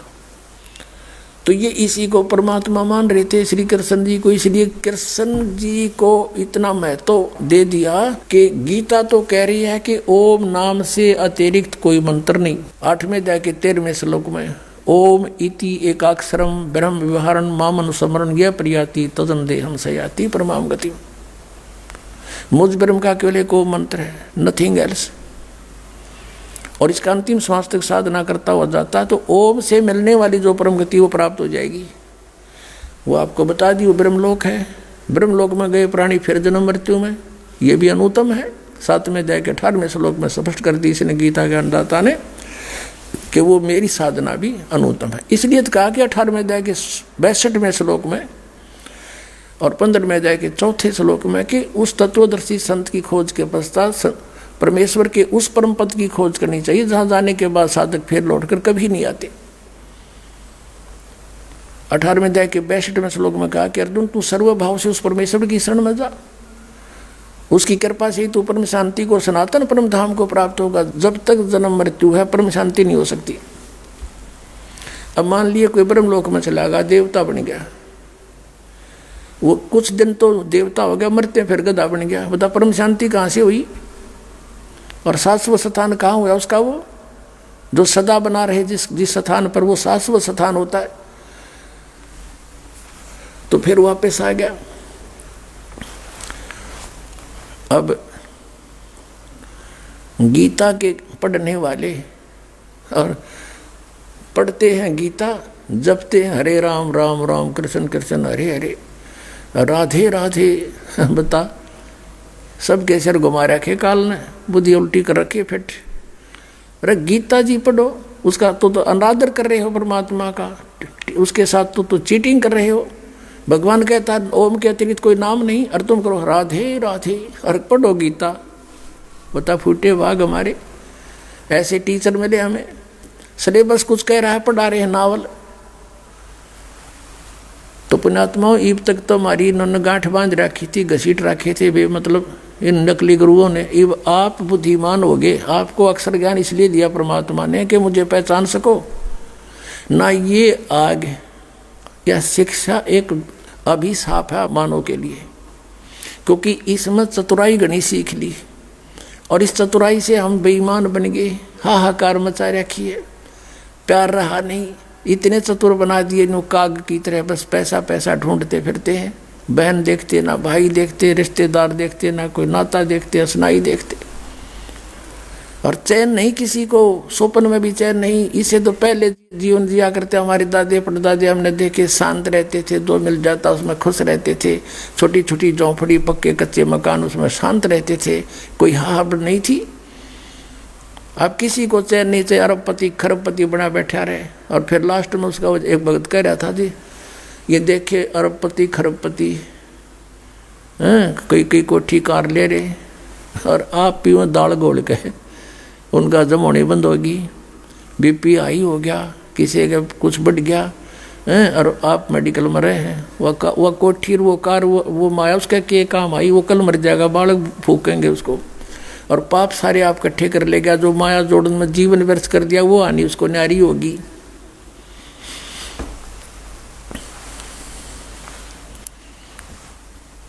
तो अब जो प्रसंग चल रहा है कि गीता ज्ञानदाता अपनी भी साधना को अनुत्तम बताता है और इसकी भक्ति से भी चलो चलो समाप्त नहीं हो सकती, और बिन साहेब की बंदगी कहीं ठोर ठिकाना ना। तो हमने जो साधना करनी है वो कौन सी करनी है? जैसे परमात्मा का विधान है कि एक ओम नाम है ब्रह्म की साधना का, सर्वपुरुष का। गीता जी अध्याय नंबर 15 के श्लोक नंबर 16 और 17 में 3 पुरुष बताए, एक सर्वपुरुष, एक अक्षर पुरुष, एक परम अक्षर पुरुष। परम अक्षर पुरुष यानी परम अक्षर ब्रह्म वो 8वें अध्याय के 3रे श्लोक में कहा है। गीता अध्याय नंबर 8 के श्लोक 1 में अर्जुन ने प्रश्न किया था कि आपने जो 7वें अध्याय के 29वें श्लोक में जिस तत्वब्रह्म की जानकारी दी है कि उसको जानकर प्राणी की ओर जरा मरण से छूटने का प्रयत्न करते हैं, संसार की किसी वस्तु की इच्छा नहीं करते। वो किम तत्परम, उसका 8वें अध्याय के 3रे श्लोक में उत्तर दिया है कि वो परम अक्षर ब्रह्म है। तो यहाँ गीता जी अध्याय नंबर 15 के श्लोक नंबर 16 और 17 में ये 3 पुरुष कहो चाहे प्रभु कहो, तो जैसे ब्रह्म ये ज्योत निरंजन को यहाँ अभी तक कंप्लीट गॉड मान रखा था और अकल थी नहीं। अब वेदों में कहता है, यजुर्वेद अध्याय नंबर 40 के मंत्र नंबर 15 में तो कहता है मेरा ओम नाम है, और यजुर्वेद अध्याय 40 के मंत्र नंबर 17 में तुरंत कहता है एक मंत्र छोड़ के। और यजुर्वेद का 40वां अध्याय अंतिम है, लास्ट है, और इसका अंतिम मंत्र है 17वां, पूरे यजुर्वेद का लास्ट मंत्र है, उसमें निर्णय कर रखा है। ये वेद ज्ञानदाता कहता है, ये देखिएगा अपने आत्माओं, ये शिक्षा आपको इसलिए दी है कि आप भगवान को पहचान सके। और अब तक हमें लोक वेद सुना रहे थे, शास्त्र विरुद्ध साधना कर और करवा रहे थे। अब टीचर वही है जो सिलेबस से पढ़ाए, और आउट ऑफ सिलेबस जो पढ़ाता हो तो शत्रु है उन विद्यार्थियों का, उसको फिल्मी गाने याद करावे, फिल्मी तर्जों पर ये गाने गावे लेकर 8 संतों के शब्दों की। तो यहाँ ये गलत कर रहे थे सारा। अब गीता जी अध्याय नंबर 16 के श्लोक नंबर 23 में कहा कि शास्त्र विधि को त्याग कर जो मनमाना आचरण करते हैं, मनमानी पूजाएं करते हैं, मनमाने जाप जपते हैं, न तो उनको सुख हो, ना उनकी गति हो, ना उनको कोई किसी प्रकार की सिद्धि प्राप्त हो, यूजलेस। इसलिए 24वें श्लोक में कहा कि अर्जुन इससे तेरे लिए शास्त्र ही प्रमाण है, कर्तव्य और अकर्तव्य की व्यवस्था में करने योग्य कर्म है, भक्ति के न करने योग्य है, उनमें शास्त्रों में प्रमाण है, उसके अतिरिक्त कुछ मत मानना किसी की। अब हमने अपने सदग्रंथों को फिर से ढूंढना, आप देखना पड़ेगा। अब देखिएगा यजुर्वेद में प्रकाश सिंह सार्वदेशी कार्य प्रतिनिधि सभा 2/5 महर्षि दान भवन रामलीला मैदान नई दिल्ली, और इसके अनुवाद करता है महर्षि दानंद सरस्वती। ये यहाँ से प्रिंस ऑफसेट प्रिंटर्स से पटौदी हाउस 1510 दरियागंज नई दिल्ली से छपा है। अब इसके देखना लास्ट में ये कति लास्ट आ जाता है यजुर्वेद का, और ये 15वां श्लोक है 40वें अध्याय का, 4400 अध्याय 40वां अध्याय यजुर्वेद। यहाँ देखना ये 15वां श्लोक मंत्र है, वायु अनिलम अमृतम अथिदम भस्मांतम शरीरम ओम करतो समर किलबे समर करतुम समर। 15वां श्लोक मंत्र। इस अनुवादकर्ता ने अनर्थ किए, इसको ज्ञान नहीं था। करतो हे कर्म करने वाले जीव, ये करतो समर काम कर्म करने वाले जीव, तो शरीर छूटते समय। अब देखो ओम, ये ब्रैकेट में संस्कृत मूल पाठ के शब्द हैं, इनका अनुवाद अलग से करता है। ये ओम करतो समर किलबे समर करतुम समर, यू मैं है करतुम समर। अब इस मत सीधा लिखा कि ओम ओम नाम का सिमरण, काम करते करते कर सिमरण कर, किलबे माने किलबलाहट के साथ, ये विशेष कसक के साथ सिमरण कर, और करतुम माने अपना परम कर्तव्य जान कर सिमरण कर। अरे ओम का सिमरण के लिए संदेश है। अरे यूँ क्या कहता है अनुवाद करता स्वामी जी कि हे कर्म करने वाले जीव, करतो माने कर्म करने वाले, जब इसका अर्थ बनता है ओम करतो समर, काम करते करते सिमरण करो ओम का। यूँ क्या कह रहा है, करतो हे काम करने वाले जीव, तो शरीर छूटते समय ओम, इस नाम वाच्य ईश्वर को समर माने समरण कर। अब नूना कहता ओम का सिमरण कर, इसे सिद्ध है कि ये ओम का स्मरण नहीं करता था महर्षि दानंद। इसका अर्थ गलत करा, ओम का स्मरण नहीं कहता कि ओम का स्मरण कर, ये कहता है जिसका ओम नाम है उस भगवान का स्मरण करे, ओम का नहीं। और किलबे यानी अपने सामर्थ्य के, ये अगर भाई इतना ही दिखाना था इसमें से। यहाँ देखो ये 40वें अध्याय का 17वां श्लोक है, वहाँ पर तो ब्रह्म कह रहा अपने विषय में। अब ये यहाँ क्या कह रहा है कि हे मनुष्यों, जिस ज्योत स्वरूपी रक्षक मुझ से, ये ज्योत स्वरूपी तो काल है, ब्रह्म काल है, अविनाशी यथार्थ कारण के आच्छादित मुख के तुल्य उत्तम अंग का प्रकाश किया जाता है कि ईब मैं वो एक विशेष बात बता रहा हूँ। ब्रह्म कहता है जो वह असौ माने वह प्राण व सूर्य मंडल में, पुरुष माने पूर्ण परमात्मा, पुरुष माने पूर्ण परमात्मा यानी वेद ज्ञान दाता से अन्य है। वह पूर्ण परमात्मा है, वो तो परोक्ष है, वह परोक्ष रूप वो छुपा हुआ है। जैसे संसार रूपी वृक्ष की जड़ परोक्ष होती है, मूल परोक्ष होते हैं, ऊपर तने से लेकर ऊपर सारा कुछ प्रत्यक्ष होता है, तो वह तो परोक्ष है, रूप है, वो तो परोक्ष रूप है। जो वह पूर्ण परमात्मा है ये समझो, वह परोक्ष रूप है, वो तो गुप्त है, वेद कह रहे हैं ये। और युग वेद ज्ञानदाता कहता अहम मैं खम यानी ऊपर ब्रह्मलोक में, खम माने ब्रह्मलोक में, अहम ब्रह्म खम ये है कि अहम खम ब्रह्म, ओम खम ब्रह्म सो असौ अहम, यो अहम है। मैं ऊपर खम माने स्वर्ग में अंतरिक्ष में रहता हूँ, मैं ब्रह्म हूँ, मेरा ओम नाम है। अभी इस अनुवाद का कुकर आगे कैसे अड़ंगा किया इसने, यहाँ तक तो ठीक लिख दिया कि ये वेद ज्ञानदाता ब्रह्म है। ये कह रहा कि हे मनुष्यों, जिस ज्योत स्वरूपी रक्षक मुझसे, यानी मैं काल हूँ, ज्योत स्वरूपी हूँ, अपने आप को रक्षक कहता है लेकिन ये भक्षक है। अविनाशी यथार्थ कारण के आच्छादित यानी छुपे हुए, जिस मुख्यम यानी मुख्य यानी खास परमात्मा, मुख्य अंग उत्तम अंग का प्रकाश किया जाता है, यानी मूल संसार रूपी वृक्ष की मूल जो है वो अंग है, उसका कहते हैं, उस मुख्य अंग का बताता हूँ। जो वह पूर्ण, ये तालक पूर्ण परमात्मा है, सूर्य मंडल में यानी सतलोक में ये समझो, और पूर्ण परमात्मा है वह तो परोक्ष रूप है। और अहम मैं खम आकाश के तुल्य यानी अंतरिक्ष में हूँ, ब्रह्म हूँ, सब गुण कर्म स्वरूप करके अधिक हूँ। इन्होंने लिखा मैं ब्रह्म हूँ, मैं ब्रह्म हूँ, और ओम ऐसा नाम जानो, और मेरा यो ओम नाम, ये 2 बार ओम नहीं है, इसमें केवल 1 बार ओम है ओनली। ये तो अड़ंगा करण खाते लिख लिया इसने ओम, इसका ओम अड़ लिखने में भी शर्म आया इसने, क्योंकि ओम नाम जपता ही नहीं था, इसलिए तो इसकी बिरानमाटी होगा मेरा।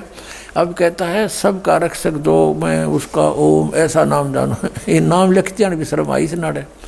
अगर देखो कोई नो कह दान दो ओम नाम जप्या करता, या लिखना था उसका ओम नाम है। अब हमने देखना है कि वो पूर्ण परमात्मा तो ऊपर परोक्ष है, पूर्ण परमात्मा, और अहम माने मैं, और अहम खम ओम खम अहम, मेरा ओम नाम है, मैं ब्रह्म हूँ, ऊपर अंतरिक्ष में रहता हूँ। अहम माने मैं, यहाँ सो असौ अहम, वह परोक्ष रूप है, और अहम मैं ब्रह्म हूँ और आकाश में रहता हूँ, मेरा ओम नाम है। अपनात्मा इन पवित्र चारों वेदों का कोड वर्डों में संक्षिप्त है गीता जी। गीता जी के 4थे अध्याय में कहा कि तत्वदर्शी संतों की खोज करें, और वही इस यजुर्वेद में कर रखा है 40वें अध्याय के 10 से लेकर 13 तक। देखा फिर दिखाता हूँ थोड़ा सा।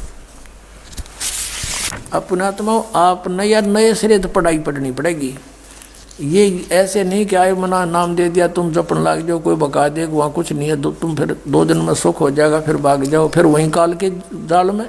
ये ठीक नहीं, दास नहीं चाहता आपको फिर ऐसे बर्बाद होने दूँ। ये यजुर्वेद वही तत्वारी अध्याय 40वां। यहाँ देखो 10वें श्लोक से, ये 10वां है 40वें अध्याय का, 40वें अध्याय का 10वां। हे मनुष्यों, जैसे हम लोग, अब धीरा नाम का अर्थ है तत्वदर्शी संत, इसको किसी तरह डिफाइन कर लेंगे। धीरा नाम माने तत्वदर्शी संत, मेधावी योगी विद्वानों से, क्योंकि यो योग ने मैं तो देता इसलिए अनुवाद अपने हिसाब से कर दिया। वो तत्वदर्शी संतों से जो वचन सुनते हैं, वेद ज्ञानदाता कहता है कि जो धीरा नाम तत्वदर्शी संतों से जो हम वचन सुनते हैं, जो वे लोग हमारे प्रति व्याख्यान पूर्वक कहते हैं, विस्तार से कहते हैं, वे लोग संयोग, देखो संभवात असंभवात माने उत्पन्न नहीं होना, असंभवात उत्पन्न नहीं होना, संभवात माने उत्पन्न होना। सीधा सा अर्थ हम भी कर लेंगे, इसे बालक थोड़ी है। असंभवात माने उत्पन्न नहीं होना और संभवात माने उत्पन्न होना। कार्य से और ही कार्य का फल, वाह क्या होता अनुवाद में, वाह शब्द क्या होता, कार्य का फल, कार्य वा फल, कोई बात है, वाह अर्थ नहीं होना चाहिए। आऊ माने कहते हैं उत्पन्न नहीं होने वाला कारण से अन्यत आहु कहते हैं। इस बात को तुम भी सुनो। अब ये इसका अर्थ है कि कोई तो कहता है भगवान असंभवात वो जन्म नहीं लेता, उत्पन्न नहीं होता। कोई कहता है वो संभवात माँ का जन्म लेकर उत्पन्न होता है। कहता है ये संशय भी धीराणाम संत जो बताते हैं उन तक सुनो। धीराणाम तत्वदर्शी संत जो वचन सुनाते हैं उनसे सुनो, वो बताओगे सही। रोशनी में इस ज्ञान से हमारी बुद्धि उठेगी। और फिर हम ये चिंतित हो जाते हैं जैसे हम मर गए तो बच्चों का क्या होगा, अब मृत्यु तो पता नहीं कब किसकी हो जाए। तो मरते समय फिर मनमाना काल का यूं भी दाव लग जा कि आपके छोटे बच्चे हैं, कोई 20 वर्ष का, कोई 25 वर्ष का, अभी क्या होगा। तो पुण्यात्माओं कल आपको बताया था, पहले भी बताते रहते हैं कि परमात्मा ने जिस भी बच्चे की किस्मत में जो लिखा है वो अवश्य मिलेगा। चाहे माता पिता जीवो चाहे मरो, उसको वो प्राप्त होगा ही होगा। इस दास का बीटर एक्सपीरियंस है। ऐसा देखा हमारे रिश्तेदारी में, एक छोटे छोटे बच्चों का पिता मर गया और वो रो रहा था मरते समय, हाय मेरा क्या, मेरे बच्चों का क्या होगा, मेरे बच्चों का क्या। हम भी दुखी थे उस बात से, सचमुच इनका क्या होगा, जब तक इस दास को उपदेश प्राप्त नहीं हुआ था। अब वो तो होना था, हो गया। साल 6 महीने रो पीट के अपना सेट हुए और यहाँ कोई विकल्प नहीं। अब ये दास देखता है भाई जीवित थे और जो जिनका पिता मर गया था आज वो बच्चे उनसे 21 हैं, हर्ष थी। तो इस दास को जब नाम उपदेश हुआ ये घटना घट चुकी थी। इस तरह की बातें फिर दास को याद आई और फिर परमात्मा के चरणों में समर्पित हुए। उसी समय कुछ एक ऐसी घटनाएं समाचार पत्रों में, क्योंकि पहले तो हम पढ़ते थे कोई भी कथा, एक वैसे सुन लिया फलाना मर गया, एक्सीडेंट हो गया, लेकिन फिर कलेजे में रखी जाती थी ये बातें जो हम सुना करते थे। एक रोहतक के अंदर एक बैंक मैनेजर था, स्टेट बैंक ऑफ इंडिया का। उसने बैंक लोन लेकर के कुछ अपना संपत्ति जोड़ करके 3.5 लाख रुपए की कोठी बनाई और सन 1983 की बात है। उस समय की 3.5 लाख आज 35 लाख होंगे, ज़्यादा कह दूँ तो वो भी कम रहे। और बहुत अच्छा उस सेक्टर के अंदर देखने योग्य थी कि वो कोठी बनी है तो वो बनी है। उसकी मुहूर्त करनी थी, उसने सब रिश्तेदार बुला रखे, वो जंतर मंत्र करनी है, उसके मुहूर्त करनी है बुला रखे, और गुट्टी सूटी लानी है मित्र बुला रखे कि एक भाई पंडित जी कर लिया अपने लटोटर पटोटर से, फिर अपना गुट्टी लावांगे, जश्न मनावांगे।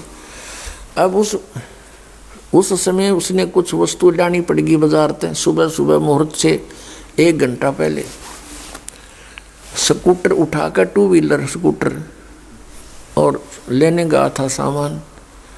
मेडिकल मोड़ के पास एक 2 व्हीलर से 2 व्हीलर टकरा गए, स्कूटर से स्कूटर, और वहीं गिर गया। कनपट्टी लगी फुटपाथ पे और लगते मर गया। अब चाट ले उस 3.5 लाख की कोठी ने। अब कुत्ता बनकर सैर सपट्टे करेगा वहीं पर, और उसने कोई घुसन ना दे उसमें। तो इस तरह की जो घटनाएं घटी वो इस दास के हृदय में दरी गई।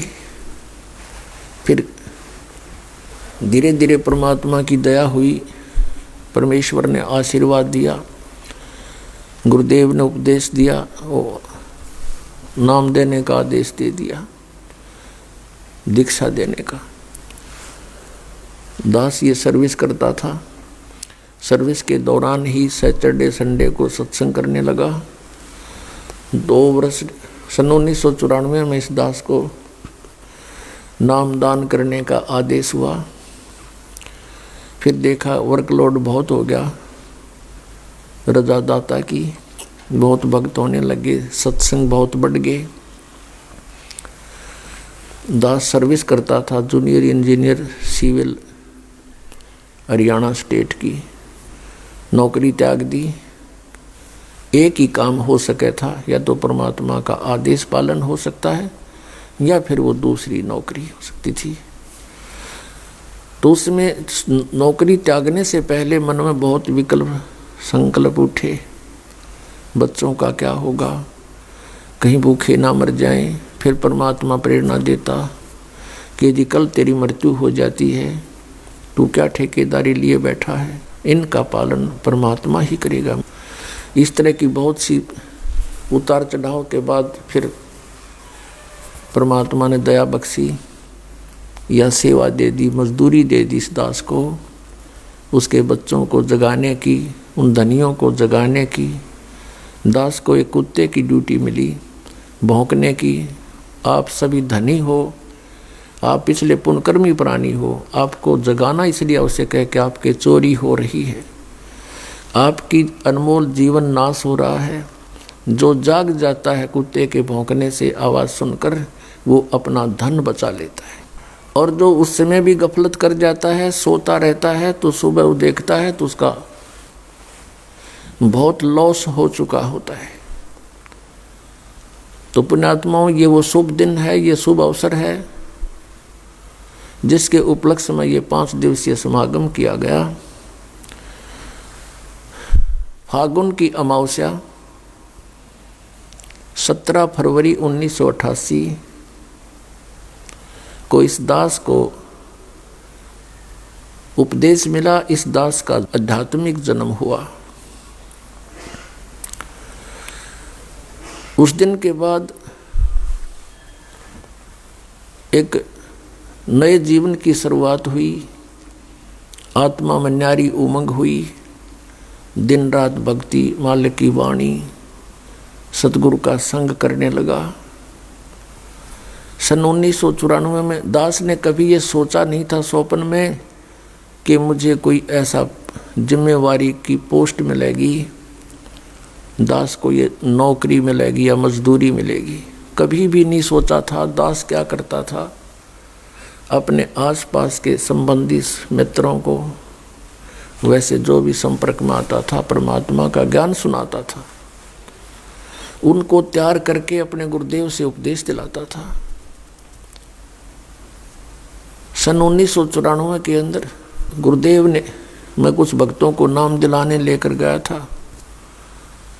ऐसे बैठे थे बरंडे में, सामने सैकड़ों भक्त विद्वान थे। उस समय मेरे पूज्य गुरुदेव जी की आयु लगभग 105-6 वर्ष की हो चुकी थी, और इतना सुंदर चेहरा था, लाल शरीर था। 104 वर्ष की आयु में उनका चेहरा देखने योग्य था, वृद्ध अवश्य हो गए थे। और एकदम कहा कि रामपाल इधर आ। मैं बहुत पीछे बैठा था, दास की हिम्मत नहीं होती थी उनके सामने, क्यों डर लगता था कि सतगुरु के दरबार में मेरी थर थर कांपे दे, और ना जाने किसी बात पर मारा टूट न जावे दे, कोई ऐसी गतिविधि ना हो जाए जिससे गुरु जी क्षुब्ध हो जाए। इसलिए दास बहुत डर कर रहता था। नाम देने वाले आगे बैठे थे, दास बहुत पीछे बैठा था। और भी बहुत से नाम लेने वाले, दीक्षा लेने वाले आए हुए थे, और दास भी 5-7 को लेकर के आया था, वो भी उन्हीं में विराजमान थे। मुझे पुकारा में आगे चला गया, बैठ जा, और कहा कि आज के बाद तू उपदेश दिया करेगा। और वहाँ उपस्थित सैकड़ों तो उपदेश लेने वाले थे, और भी बहुत उनके पुराने शिष्य भी थे।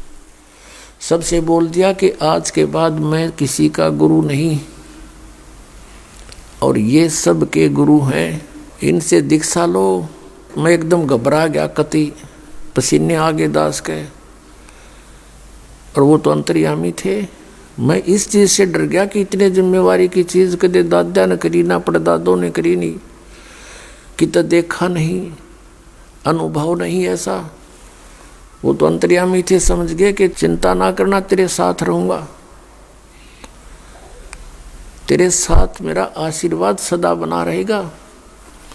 और फिर कहा कि विश्व में तेरे समान संत नहीं होगा। ये सब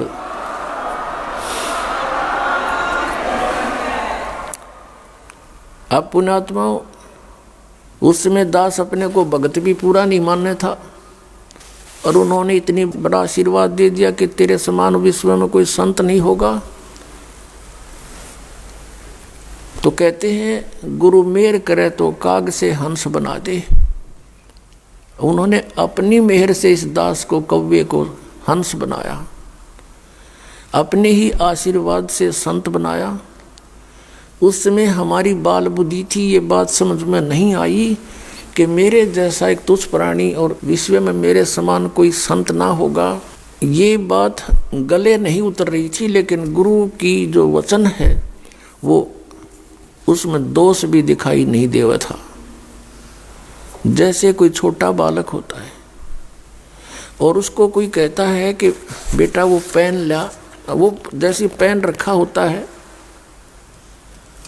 ये पेन रखा हो और वो बच्चा उठा लेता है, वो पूछता है डैडी ये क्या है, पिताजी ये क्या है। पिताजी कहता है बेटा पेन है। वो कहता है कि पेन है, पेन है।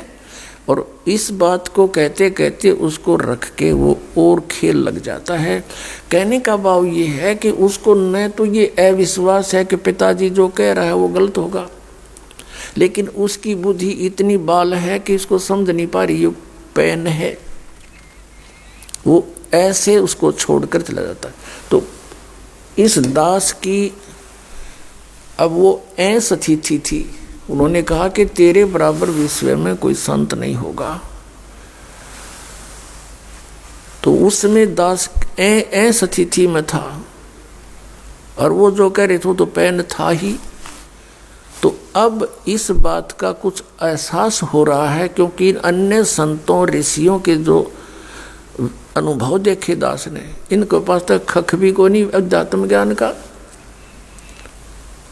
तो हम इस योग्य नहीं थे, गुरु जी के आशीर्वाद से हो गए, ज्ञान हो गया, बुद्धि खुली और इन महर्षियों के अंदर इनके झांक के देखा, इनके खुले वो बोरे जिन पर ISI मार्ग ला रखा, गोबर पर रखा था इन्हें सब ने। किसी के पास मोक्ष मार्ग नहीं, सबकी दुर्गति हुई। पिछले इतिहास बतावें, हमारे ग्रंथ कहते हैं कुछ, ये हमें बता रहे थे उसके विपरीत। तो ये संत नहीं थे। आज आपके समक्ष है, क्योंकि बुद्धिमान समाज है। तो पुण्यात्माओं, जिस दिन आपका आध्यात्मिक जन्म होता है वो आपका वास्तविक जन्म है इस पृथ्वी मंडल पर। शरीर के जन्म तो असंख्य हो लिए, जन्म तो वो भी है क्योंकि शरीर स्टार्ट हुआ। और अब आत्मा का जन्म समझो, आध्यात्मिक जन्म उसका उस दिन है जिस दिन सतगुरु मिल गए। जा दिन सतगुरु भेंटिया, सो दिन लेखे जाने, बाकी समय व्यर्थ गया बिना गुरु के ज्ञान। कि यही समय हमारा उस दिन से लेखे लगा जीवन, जिस दिन से पूर्ण संत मिले। नकली गुरुओं से उपदेश लिया हुआ व्यर्थ है। तो पुण्यात्माओं, अब प्रसंग चल रहा है। आगे गए ना बावड़े, रहते भी सब जाही, बिन साहिब की बंदगी कहीं ठोर ठिकाना नहीं। अब जैसे आपका यहाँ मानुष जन्म है, यहाँ से मृत्यु हुई, पुण्य के आधार से आप स्वर्ग गए, पाप के आधार से नरक गए। जब आपका स्वर्ग का समय समाप्त हुआ, वहाँ से तुरंत वहाँ से बाहर फेंक दिया जाएगा। जैसे यहाँ मनुष्य जीवन पूरा होते ही आपको बाई फोर्स यहाँ से निकाल लिया जाता है। फिर नहीं एक सेकंड का भी, एक सांस भी आपको नहीं मिलेगा। और चलो धर्मराज के दरबार में, इतने पुण्य चलो स्वर्ग में। अब स्वर्ग में भी बाई फोर्स, क्योंकि विधान है यहाँ का, सारा कार्य यहाँ पर हमारे साथ बाई फोर्स बलपूर्वक करा जा रहा है, हम स्वतंत्र नहीं है। जब तक हम परमेश्वर कबीर जी की शरण में नहीं आते हम परतंत्र हैं। तो जब आप स्वर्ग में गए, स्वर्ग समय पूरा होते ही कहते चलो जबरदस्ती नरक में, नरक का समय पूरा होते ही फिर चलो कुत्ता बनो, कुत्ते का समय पूरा होता चलो गधा बनो, गधे का समय पूरा होते ही फिर कभी 84 लाख योनियां भोग के फिर मनुष्य जीवन मिल गया, मनुष्य जीवन समय पूरा होते ही फिर चलो, या चलो चलो तो सतलोक में मिटेगी। अब जैसे गीता जी अध्याय नंबर 15 के श्लोक नंबर 1 से 4 में कहा है, अर्जुन जिसमें तत्वदर्शी संत तुझे मिले उसके पश्चात इस अज्ञान को तत्व ज्ञान रूपी शस्त्र से काट के, अर्थात उस तत्व ज्ञान के आधार से साधना करके उसके पश्चात अच्छी तरह समझ के उसके पश्चात परमेश्वर के उस परम पद की खोज करनी चाहिए, जहाँ जाने के बाद साधक फिर लौटकर कभी संसार में नहीं आते, उनकी चलो चलो समाप्त हो जाती है। और पुण्यात्माओं कई भक्त बड़े चिंतित होते हैं, और मुझे तो एक बहुत बड़ा आश्चर्य है कि राधा स्वामी पंथ और धन धन सतगुरु पंथ, जय गुरुदेव पंथ, अंसा देश वाला का पंथ, ये बाल योगेश्वर सतपाल जी का और किसी का भी देख लो, सब कहते हैं भगवान निराकार है वहाँ पर सतलोक में, जैसा भी ये सतलोक जानते हैं, प्रकाश ही प्रकाश है, चेतन ही चेतन है, आत्मा उसमें ऐसे जाकर मिल जाती है जैसे बूंद समंदर में। भले आदमियों ये कोई थ्योरी हुई थारी, ये कोई बात हुई? अरे परमात्मा के लिए हम भटक रहे हैं, परमात्मा से मिलेंगे, उनके दर्शन होंगे। तो अगर परमात्मा वहाँ नहीं है फिर फायदा क्या? अब जैसे ये तो पता नहीं कैसा ये झुंड वहाँ रुका हुआ है इन अज्ञान आधार पर कि वहाँ भगवान है नहीं, प्रकाश ही प्रकाश है, उसमें जाकर समाप्त हो जाएंगे। लेकिन एक आम विवेकशील व्यक्ति भी इस बात को सोचता है। जैसे एक भक्त ने प्रश्न किया, कहने लगा जी वहाँ सतलोक में तो बताओ है कुछ भी को नहीं, मैंने सुना इनसे कईयों से ज्ञान सुना है कि वहाँ सतपुरुष वो परमात्मा तो है नहीं, प्रकाश ही प्रकाश है, तो हम को नहीं जाओ प्रकूट है, वहाँ क्या करेंगे फिर? जहाँ कुछ भी नहीं है वहाँ दिल लगे नहीं। एक ने तो यहाँ तक कहा, फिर उसको मैंने समझाया भाई बात सुन, वहाँ सब कुछ है, वहाँ हरे भरे बाग बगीचे हैं, सदाबहार वृक्ष हैं, फलदार वृक्ष सदाबहार हैं, और वहाँ पर काजू किस्मत सेब संतरे सब सदाबहार हैं, वहाँ कोई काम नहीं है, कोई कार्य नहीं करना पड़ता। पुण्यात्मा काम कौन करके पर्सन है? आजकल हमने कितनी सुविधाएं कोशिश कर ली बनाने की, रिमोट से टीवी चला, रिमोट से सब कुछ, गेट खुल जाते हैं, बंद हो जाए रिमोट तय। हम सभी व्यक्ति नो सोचें, कम से काम करें और सुविधा घनी हो, तो ये हमें सतलोक में प्राप्त थी, और हम चाहते मरा नहीं और मरांगे डेफिनेट, तो ये सुविधा यहाँ नहीं, हमें सतलोक में थी। हम चाहे बूढ़ा ना हो, हमारा सुंदर शरीर है। कई तो ऐसे लीडर देखे हैं, नेता और अभिनेता अपनी वो कराते हैं सर्जरी युवा दिखण खातिर, ये मन की टेंडेंसी है, बस की बात नहीं। एक 82-80 साल की बुढ़िया, और नो कह दिया उसको बुढ़िया इधर खड़ी हो जा, नो कहते ना बुढ़ी दिखूँ मैं, और दांत भी नहीं उसका, तेरा गजब हुई और बुढ़ी कद दिखेगी फिर। मतलब कहने का भाव यह है कि हम बुढ़ापा स्वीकार करना नहीं चाहते और मृत्यु पसंद नहीं। तो इसका कारण क्या है कि हम सतलोक में थे, वहाँ ये दोनों रोग नहीं थे। गीता जी अध्याय नंबर 7 के श्लोक 29 में कहा है कि अर्जुन, जो उस तत्ब्रह्म की भक्ति करता है जो जरा और मरण से छूटने के लिए, जरा माने बुढ़ापा और मरण माने मृत्यु, इसके छूटने के लिए जो प्रयत्न करते हैं वो तत्ब्रह्म से, सारे दात्म ज्ञान से और सभी करों से परिचित हो चुके हैं, वो इस संसार की किसी वस्तु की डिमांड नहीं रखते। तो जरा और मरण तो सतलोक में समाप्त होगा। तो उसके लिए तत्वदर्शी संत की खोज करनी, वो तत्वदर्शी संत जो बतावे उसके आधार से भक्ति करने वाले को फिर वो सुविधा प्राप्त होती है, सतलोक प्राप्त होता, जहाँ जाने के बाद फिर कभी मृत्यु नहीं होती। अब गीता जी अध्याय नंबर 8 के श्लोक नंबर 1 में अर्जुन ने पूछा था कि वो किम तद्ब्रह्म, जो आपने 7वें अध्याय 29 में कहा है।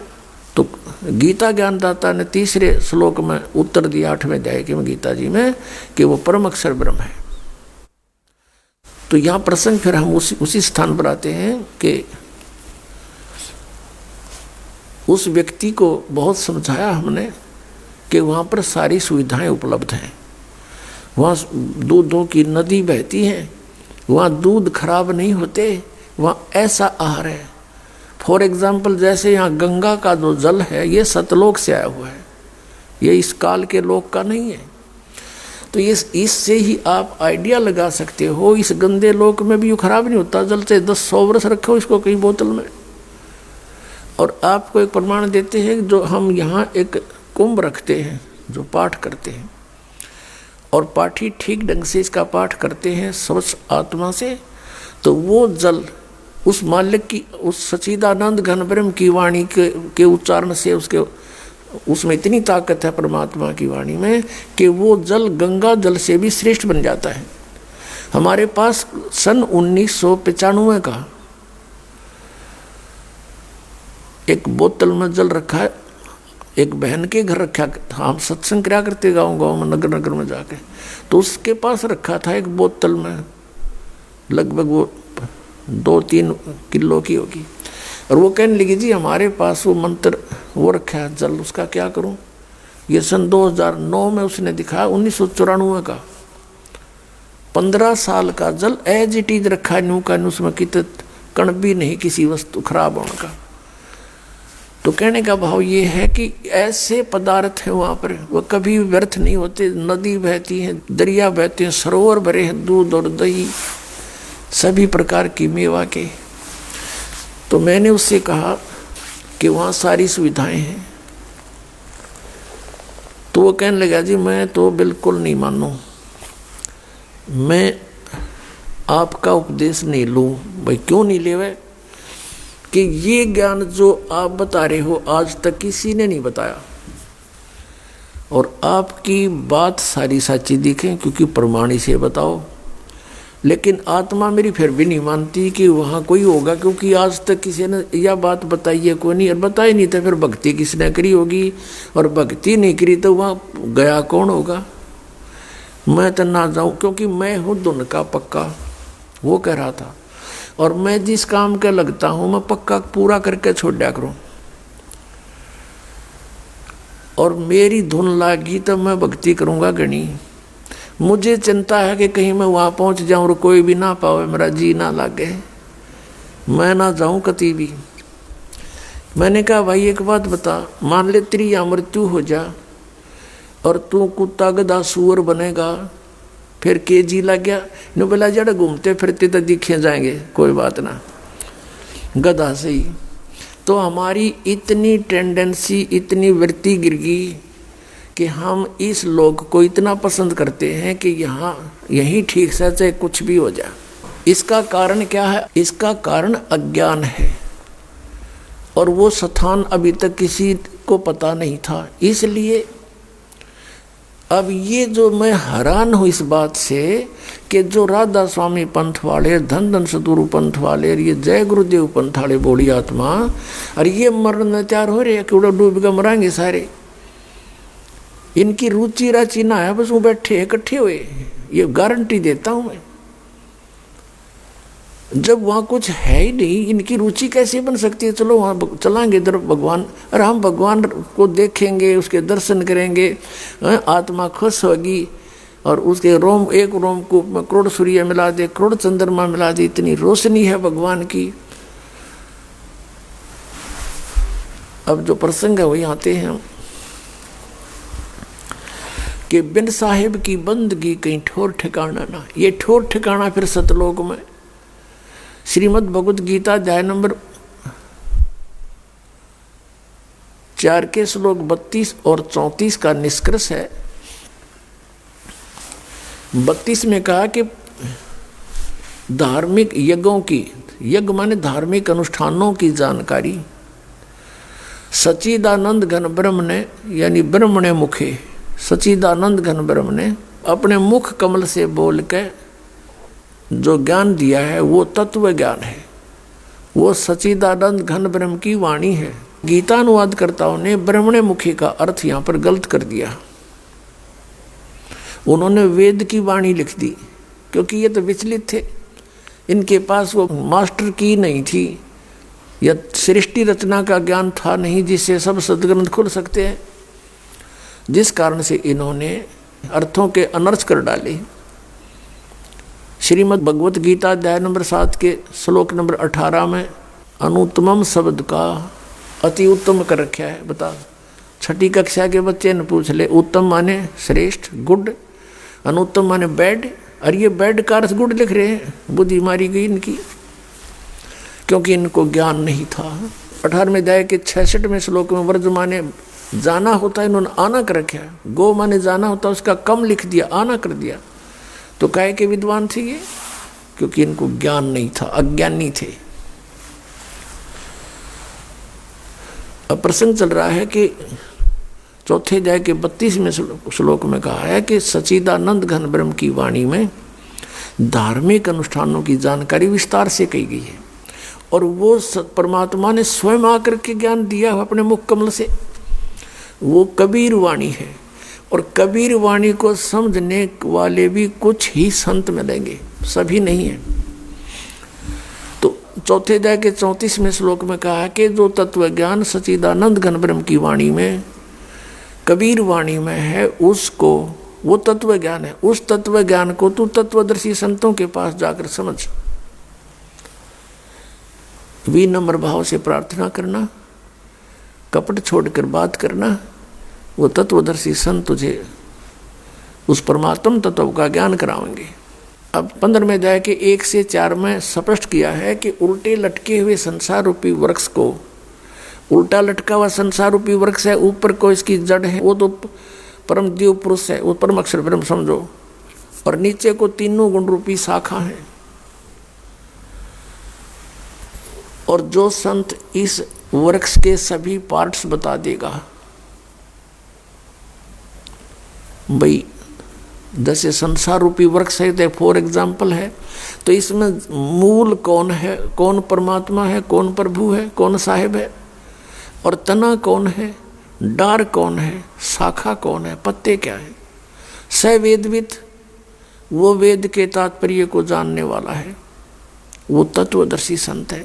पहचान बता दी कि ऊर्ध्व मूलम अधः शाखम, ऊपर को मूल वाला, नीचे को तीनों गुण रूपी शाखा वाला, ये संसार रूपी वृक्ष है। जो इसको पत्तों सहित बता देगा, जड़ से लेकर ये कौन विभाग अलग अलग बताएगा। सवेदवित, तो वो परमेश्वर ने स्वयं आकर के अपनी सच्चिदानंद घन ब्रह्म की वाणी कबीर वाणी में बोला हुआ है।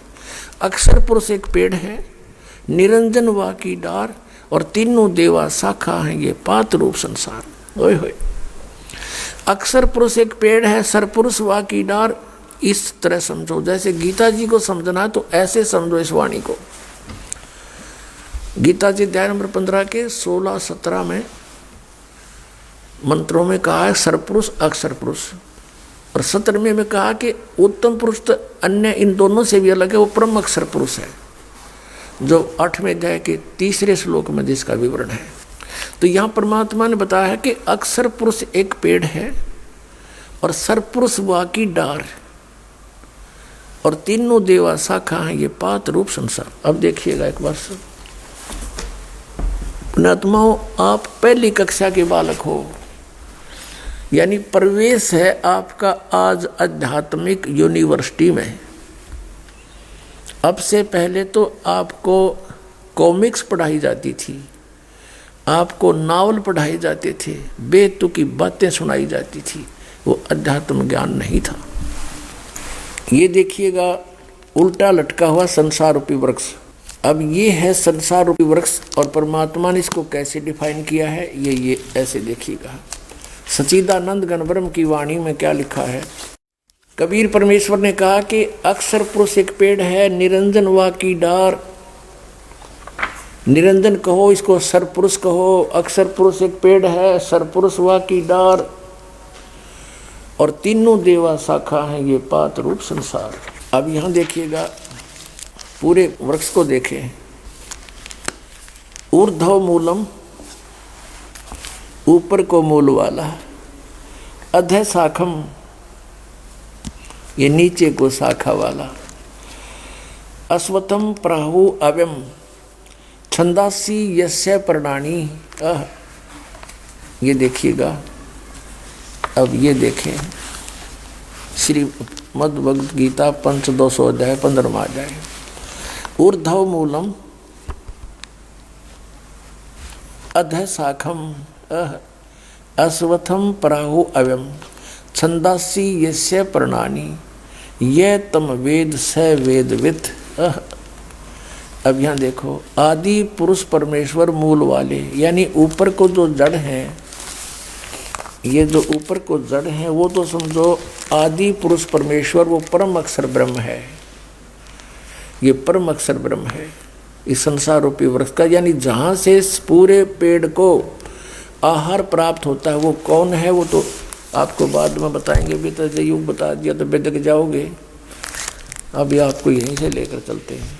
ये ऊर्ध्व मूलम, ऊपर को मूल रूपी जड़ वाला, ये आदि पुरुष परमेश्वर है। अधः शाखम, और नीचे को शाखा है। अब गीता ज्ञानदाता ने केवल हिंट दिए हैं ऊर्ध्व मूलम, इस गीता जी में ओनली ऊर्ध्व मूलम अधः शाखम, बस, और कोई संकेत नहीं इसने। और ये अश्वत्थम प्राहु अव्यम, ये उल्टा लटका हुआ संसार रूपी वृक्ष अविनाशी वृक्ष है। छंदासी यस्य प्रणानी, छंद यानी इसके विभाग और पत्ते आदि, इस पत्ते आदि इसके छंद हैं, विभाग हैं। और ये तम वेद, या इस अज्ञान रूप में अंधकार में छुपे हुए इस ज्ञान को जो जानता है, स वेदवित्, वह वेद के तात्पर्य को जानने वाला। यहाँ देखिएगा, आदि पुरुष परमेश्वर मूल वाले, यानी ऊपर को जड़ तो आदि पुरुष परमेश्वर परम अक्षर ब्रह्म सत्य पुरुष है। अधः शाखम, यह इन्होंने अधः का अर्थ गलत कर दिया, क्योंकि इनको ज्ञान तो था ही नहीं। अधः का अर्थ कर दिया ब्रह्मा रूप मुख्य शाखा वाले, गलत कर दिया। अब इन देखिएगा, इन्हीं का अनुवाद ये दूसरे श्लोक में, ये दो बार अधः शब्द है, अधः और अधः, इसका अनुवाद यहाँ किया इन्होंने। अधः माने नीचे, अधः माने नीचे, और अधः माने नीचे। तो यहाँ इब हम परमात्मा के दिए इस ज्ञान से, बुद्धि से हम इसको ठीक करेंगे। ये प्रथम मंत्र में जो अनुवाद गलत कर दिया, यहाँ पर ऊर्ध्व मूलम, ऊपर को आदि पुरुष परमेश्वर मूल वाले, ये तो ठीक संकेत कर दिया अनुवादकर्ता ने। और यहाँ कर दिया अधः शाखम, ब्रह्मारूप मुख्य शाखा, इनकी बुद्धि ब्रह्मा विष्णु महेश से ऊपर उठी है कोनी। तो यहाँ लिखना था नीचे को शाखा वाला। संसार रूपी वृक्ष को अविनाशी कहते हैं। वेद जिसके, इन छंद का अर्थ वेद कर दिया, वेद जिसके पत्ते कहे गए। अभी सुनते जाओ, उस संसार रूप वृक्ष को जो मूल सहित तत्व से जानता है, यानी जड़ से लेकर के सब पत्तों तक जानता है, स वेदवित्, वह वेद के तात्पर्य को जानने वाला है, अर्थात वो तत्वदर्शी संत है। इसका ये अर्थ है। फिर क्या लिखा है कि ये उस संसार वृक्ष की तीनों गुण रूप, ये कोड वर्ड है। ये तत्वदर्शी संत बिना परमात्मा की दया बिना नहीं समझ में आ सकते। रजगुण ब्रह्मा, सतगुण विष्णु, तमगुण शिवजी रूपी ये इसकी शाखा है। तो उस संसार की तीनों गुण रूपी विषय पर वाला शाखा, ये शाखाएं हैं। यही समझो, इतना काफी है। इन्होंने तो बहुत कुछ लिख रखा है। नीचे और ऊपर फैली हुई है, और इस मनुष्य लोक में कर्मा के बंधन के अनुसार ये हमें फंसाए रखने की भी मुख्य कारण है। यहाँ मूल जड़ नहीं है। ये ब्रह्मा विष्णु महेश को बताया कि तीनों गुण हमारे को यहाँ कर्मानुसार बांधे रखते हैं। वो नीचे और ऊपर, ये ऊपर स्वर्गलोक में, नीचे पाताल लोक में, पृथ्वी लोक पर यह ज्ञान बोला जा रहा है। ऊपर और नीचे, बस सर्वलोकों में नहीं, ये व्याप्त है बस। अब यहाँ कहता गीता ज्ञानदाता 15वें अध्याय के 3रे श्लोक में, इस संसार रूपी वृक्ष का स्वरूप जैसा कहा है वैसा यहाँ विचार काल में, अर्थात गीता ज्ञानदाता कहता तेरे और मेरे डिस्कशन में अर्जुन यहाँ नहीं, मैं नहीं बता पाऊँगा, नहीं पाया जाता, मैं नहीं बता सकता, क्योंकि इसका न आदि है और न अंत है, और न इसकी कोई अच्छी प्रकार स्थिति का मुझे ज्ञान है। इसका अर्थ ये है, इसलिए इस सुविरुद्ध मूलम, अति दृढ़ मूल वाले, ये तो इनकी अपनी सोच है। अति दृढ़ मूल यानी ऊपर को जो जड़ है वो तो अविनाशी श्लोक है, अविनाशी परमात्मा है।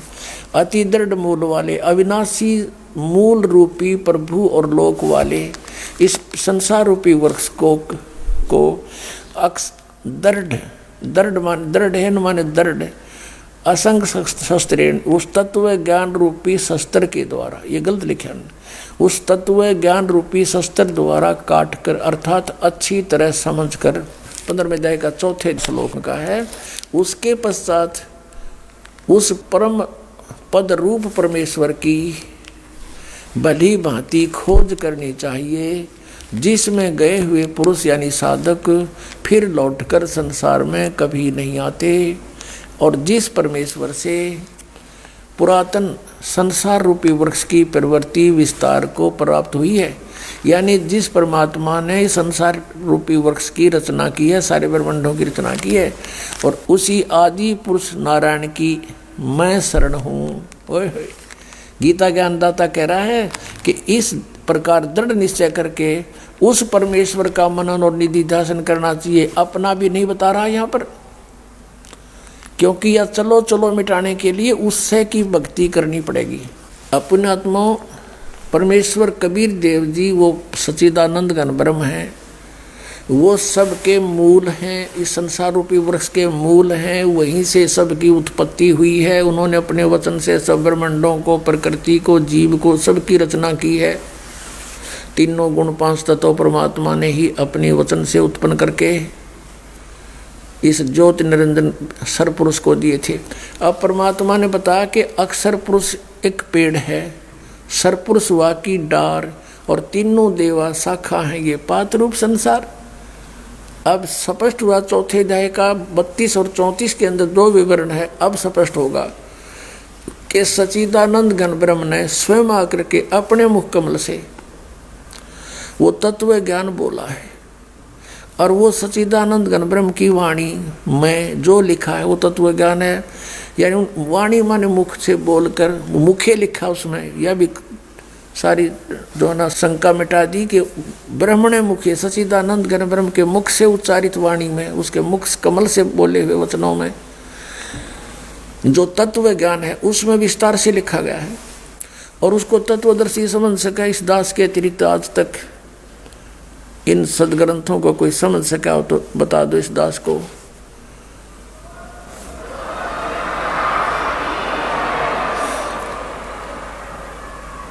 पचपन 100 वर्ष हो गए इन पवित्र सदग्रंथों को यहाँ कागज पे लिपिबद्ध हुए को, और आज तक इन सदग्रंथों को ये महर्षि कहलाने वाले नहीं समझ सके। तो परमेश्वर ने लिखा, अरदास ने समझा, तो परमात्मा कबीर जी इज गॉड, सच्चिदानंद घन ब्रह्म, और ये दास है वो तत्वदर्शी संत। सारी शंका समाप्त हो जाएंगी आपकी कुछ दिनों में। दास अभिमान नहीं करता, लेकिन एक जो टीचर बन गया और वो अपने आप को टीचर कह दे, कोई बुराई नहीं है। इतना सा ज्ञान है, इतना सा कहना चाहता दास।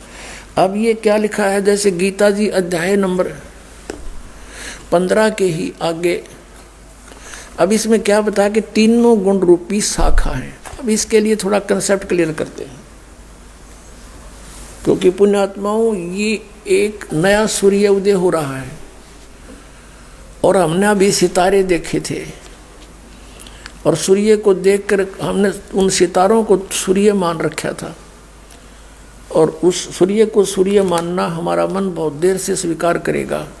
इसलिए ढेर सारे प्रमाण दिखाने पड़ेंगे कि ये तीनों गुण रूपी शाखा है, ये रजगुण ब्रह्मा सतगुण विष्णु तम गुण शिव जी है। और ये सदग्रंथों में लिखा है, उन्हीं से हमने पहचानना है। देखिएगा ये मार्कंडेय पुराण, ये कहाँ से छपा है? प्रकाशक एवं मुद्रक हैं गीता प्रेस गोरखपुर, गोविंद भवन कार्यालय कोलकाता का संस्थान। ये इनके फैक्स और फोन नंबर है। इसके 123 पृष्ठ पे स्पष्ट किया है। मार्कंडेय ऋषि जी बता रहे हैं, 122 पृष्ठ से प्रारंभ करेंगे हम, या नीचे आ जाइए। मार्कंडेय जी बोले, मुने, अब यहाँ हमारे मतलब का यहाँ पर है, इसके सामने कथी ये रहा। इस तरह सारे विवरण को यहाँ निष्कर्ष आ जाता। इस तरह स्वयंभू परमात्मा की 3 अवस्थाएं हैं। रजोगुण प्रधान ब्रह्मा, तमोगुण प्रधान रुद्र, सत्व प्रधान विश्व पालक विष्णु है। यही 3 देवता हैं और यही 3 गुण हैं। अंडरस्टूड हो गया कि तीनों गुण हैं, रजगुण ब्रह्मा, सतगुण विष्णु, तमगुण शिव जी। बुद्धिमान को संकेत ही बहुत होता है। अब श्रीमद् भगवद गीता को अब फिर देखते हैं, इन चारों श्लोकों को, और फिर आगे चलते हैं 16 और 17 श्लोक में। ये देखिएगा, ये पंचदशोध्याय 15वां अध्याय है श्रीमद् भगवद गीता का। इसमें से इतना ही लिखा कि ऊर्ध्व मूलम अधः शाखम, ऊपर को मूल, नीचे को तीनों गुण रूपी शाखा वाला। अश्वत्थम प्राहु, ये अविनाशी संसार रूपी वृक्ष कहा गया है। छंदासी यस्य प्रणानी, छंद माने विभाग होता है, छंद अलग अलग विभागों में, और लोकोक्तियों के माध्यम से जो लिखा हुआ ज्ञान वो छंद है, अलग अलग विभाग है। यस्य प्रणानी ये तम वेद स वेदवित। गीता ज्ञान दाता ने सिर्फ 2 शब्द बोले हैं संसार रूपी वृक्ष के, ऊपर को मूल और नीचे को शाखा, शाखा वाला। और इसमें क्या लिखा है? आदि पुरुष परमेश्वर मूल वाले, यानी जड़ तो आदि पुरुष परमेश्वर है। यहाँ अनुवाद गलत किया है। अधः शाखम, नीचे को शाखा वाला। और तीनों गुण शाखा कहाँ है? ये दूसरे में, उस संसार वृक्ष की तीनों गुण रूप। और ये देखो शाखाएं, ये शाखाएं, ये शाखाएं हैं, तीनों गुण रूप शाखाएं हैं। रजगुण ब्रह्मा सतगुण विष्णु तमगुण शिव जी। ये तत्वदर्शी संत के लिए ऑप्शन छोड़ रखा है इसने, वो दास आपको क्लियर कर ही रहा है। तो इसने तीनों गुण भी लिखा है, तीनों गुण रूपी शाखा है। ऊपर को जड़ जो हो अविनाशी परमात्मा वो दृढ़ है, बस इससे ज़्यादा कहता मैं नहीं जानता। और इसमें स्पष्ट किया है कि उस संसार रूपी पीपल के वृक्ष को अविनाशी कहते हैं, वेद जिसके पत्ते कहे गए हैं। और उस संसार वृक्ष रूप वृक्ष को जो व्यक्ति, जो पुरुष मूल सहित तत्व से जानता है, स वेदवित, वह वेद के तात्पर्य को जानने वाला है, अर्थात वो तत्वदर्शी संत है। ये पहचान भी बता दी। चौथे अध्याय के 32 और 34 का यहाँ कंसेप्ट क्लियर कर दिया। अब दूसरे में 15वें अध्याय के दूसरे में उस संसार वृक्ष की तीनों गुण रूप रजगुण ब्रह्मा सतगुण विष्णु तमगुण शिव जी रूप शाखाएं, विषय पर वाला यानी विकारों वाली शाखाएं हैं। और अध्याय माने नीचे, ऊपर और नीचे फैली हुई है, सर्वत्र नहीं है। ये गलत लिखा है इन्होंने। अब मनुष्य लोक में कर्मों के बंधन में बांधने वाली कर्म के अनुसार सबको यहाँ संस्कारवश रोके रखने का भी मुख्य कारण ये तीनों गुण रजगुण ब्रह्मा सतगुण विष्णु तमगुण शिव जी ही हैं, ऊपर और नीचे व्याप्त हैं। अब तीसरे में कहा है कि इस संसार का स्वरूप जैसा कहा है, गीता ज्ञानदाता भी हाथ खड़े कर देता है, वैसा यहाँ विचार काल में तेरे मेरे डिस्कशन में गीता के ज्ञान में नहीं पाया जाता। मैं नहीं बता पाऊंगा, क्योंकि न इसका आदि है और न इसका अंत है, तथा इसकी अच्छी प्रकार स्थिति नहीं है, न ही इसकी अच्छी प्रकार स्थिति। ये कदम मैं नहीं जानता इसको, इसीलिए उसके लिए तो वो कठिन है। इसलिए इस सुविरुद्ध मूलम यानी अविनाशी मूल रूपी पूर्ण परमात्मा वाले इस पीपल के वृक्ष, संसार रूपी वृक्ष को असंख्य शस्त्रेन दृढ़ेन, असंख्य शस्त्रेन, दृढ़ माने बिल्कुल जिसमें कोई मीन मेख नहीं, ऐसा वो ज्ञान है तत्व ज्ञान। और तत्व ज्ञान रूपी शस्त्र द्वारा काटकर इन्होंने वैराग्य रूप शस्त्र लिखे। इतना ही ज्ञान था इसका, इन अर्थों का कहीं ये कोड वर्ड है। इनका जिसकी बुद्धि है वहीं सेट कर लेते हैं। ये तत्व ज्ञान रूपी शस्त्र द्वारा काट कर अर्थात उससे समझ कर। अब ये चौथा 15वें अध्याय का चौथा। उसके पश्चात परम पद रूप परमेश्वर को भली भांति, उस परम पद परमेश्वर को भली भांति खोजना चाहिए, जिसमें गए हुए पुरुष फिर लौटकर कभी संसार में नहीं आते, उनकी चलो चलो समाप्त हो जाती है। जिस परमेश्वर से पुरातन संसार वृक्ष की प्रवृत्ति विस्तार को प्राप्त हुई है, जिस परमात्मा ने सारे ब्रह्मांडों की रचना की है, उसी आदि पुरुष नारायण के मैं शरण हूँ। गीता ज्ञानदाता कहता है कि मैं भी उसी की शरण हूँ, मेरा भी वही पूज्य देव है। और आप जी भी इसी प्रकार दृढ़ निश्चय करके उस परमेश्वर की तत्ब्रह्म की, उस परम अक्षर ब्रह्म की मनन और निधिध्यासन करना चाहिए, उसी की पूजा करनी चाहिए। ये गीता ज्ञानदाता भी फाइनल कर रहा है। अब पुण्यात्माओं, हम एक बच्चे को पढ़ाते हैं, बेटे या बेटी को, उसको BA MA या अन्य कोई ट्रेनिंग करवाते हैं। लगभग वो 17-18 वर्ष तक पढ़ता है और फिर 5-6 वर्ष का वो शिक्षा ग्रहण भी करने लगता है। तो 24-25 वर्ष तक हम बच्चे को फ्री छोड़ देते हैं। किस लिए? कि ये शिक्षा ग्रहण करे और अपनी 2 रोटी का साधन बना सके, नथिंग एल्स। और ये मोक्ष का कारण, ये मोक्ष मार्ग इस जैसा तो कोई इस पृथ्वी पर कर्म नहीं। इस अगर समझ में आपका आ जाएगी, और ये समझ में लाने के लिए आपको परिचित कराया जाता है, बार बार ये ज्ञान सुनाया जाता है, आपके अंदर फीड किया जाता है, और जिस दिन आपकी आत्मा उठ जाएगी तो आप जी ने जैसे अपने बच्चे को पढ़ाने के लिए धन भी लाया, उसको फ्री छोड़ दिया, समय भी पूरा दे दिया, तब वो 2 रोटी के योग्य होता है या नहीं होता है, वो तो आगे चल के पता लगे। फेल भी हो जाए बच्चा, और पास होने के बाद भी रोजगार मिल रहा है ना मिल रहा है, फिर वो इनू का नू देखा, हमने BA MA करे, आज खेतों में हल जोड़ रहे, मजदूरी कर रहे बेचारे। उसमें कोई गारंटी भी कोई नहीं कि पूरी करके ट्रेनिंग फिर कुछ मिल जाएगा, और इसमें गारंटीड है। और क्या मिलेगा?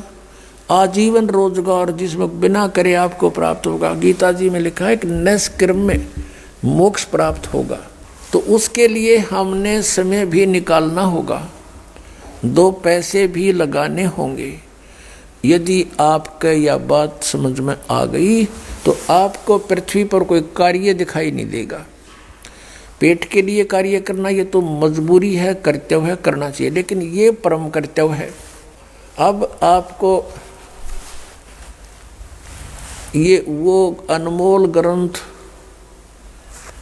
वो अनमोल खजाना प्राप्त हुआ जो हमारे ही घरों में दबा हुआ था, और उस खजाने को ना मिलने से हम मजदूर बने फिरे थे, भिखारी बने फिरे थे। कि हनुमान जी का आगा हाथ जोड़े थे, दिए बाबा छोरा दे दे, कोई कोठी दे दे।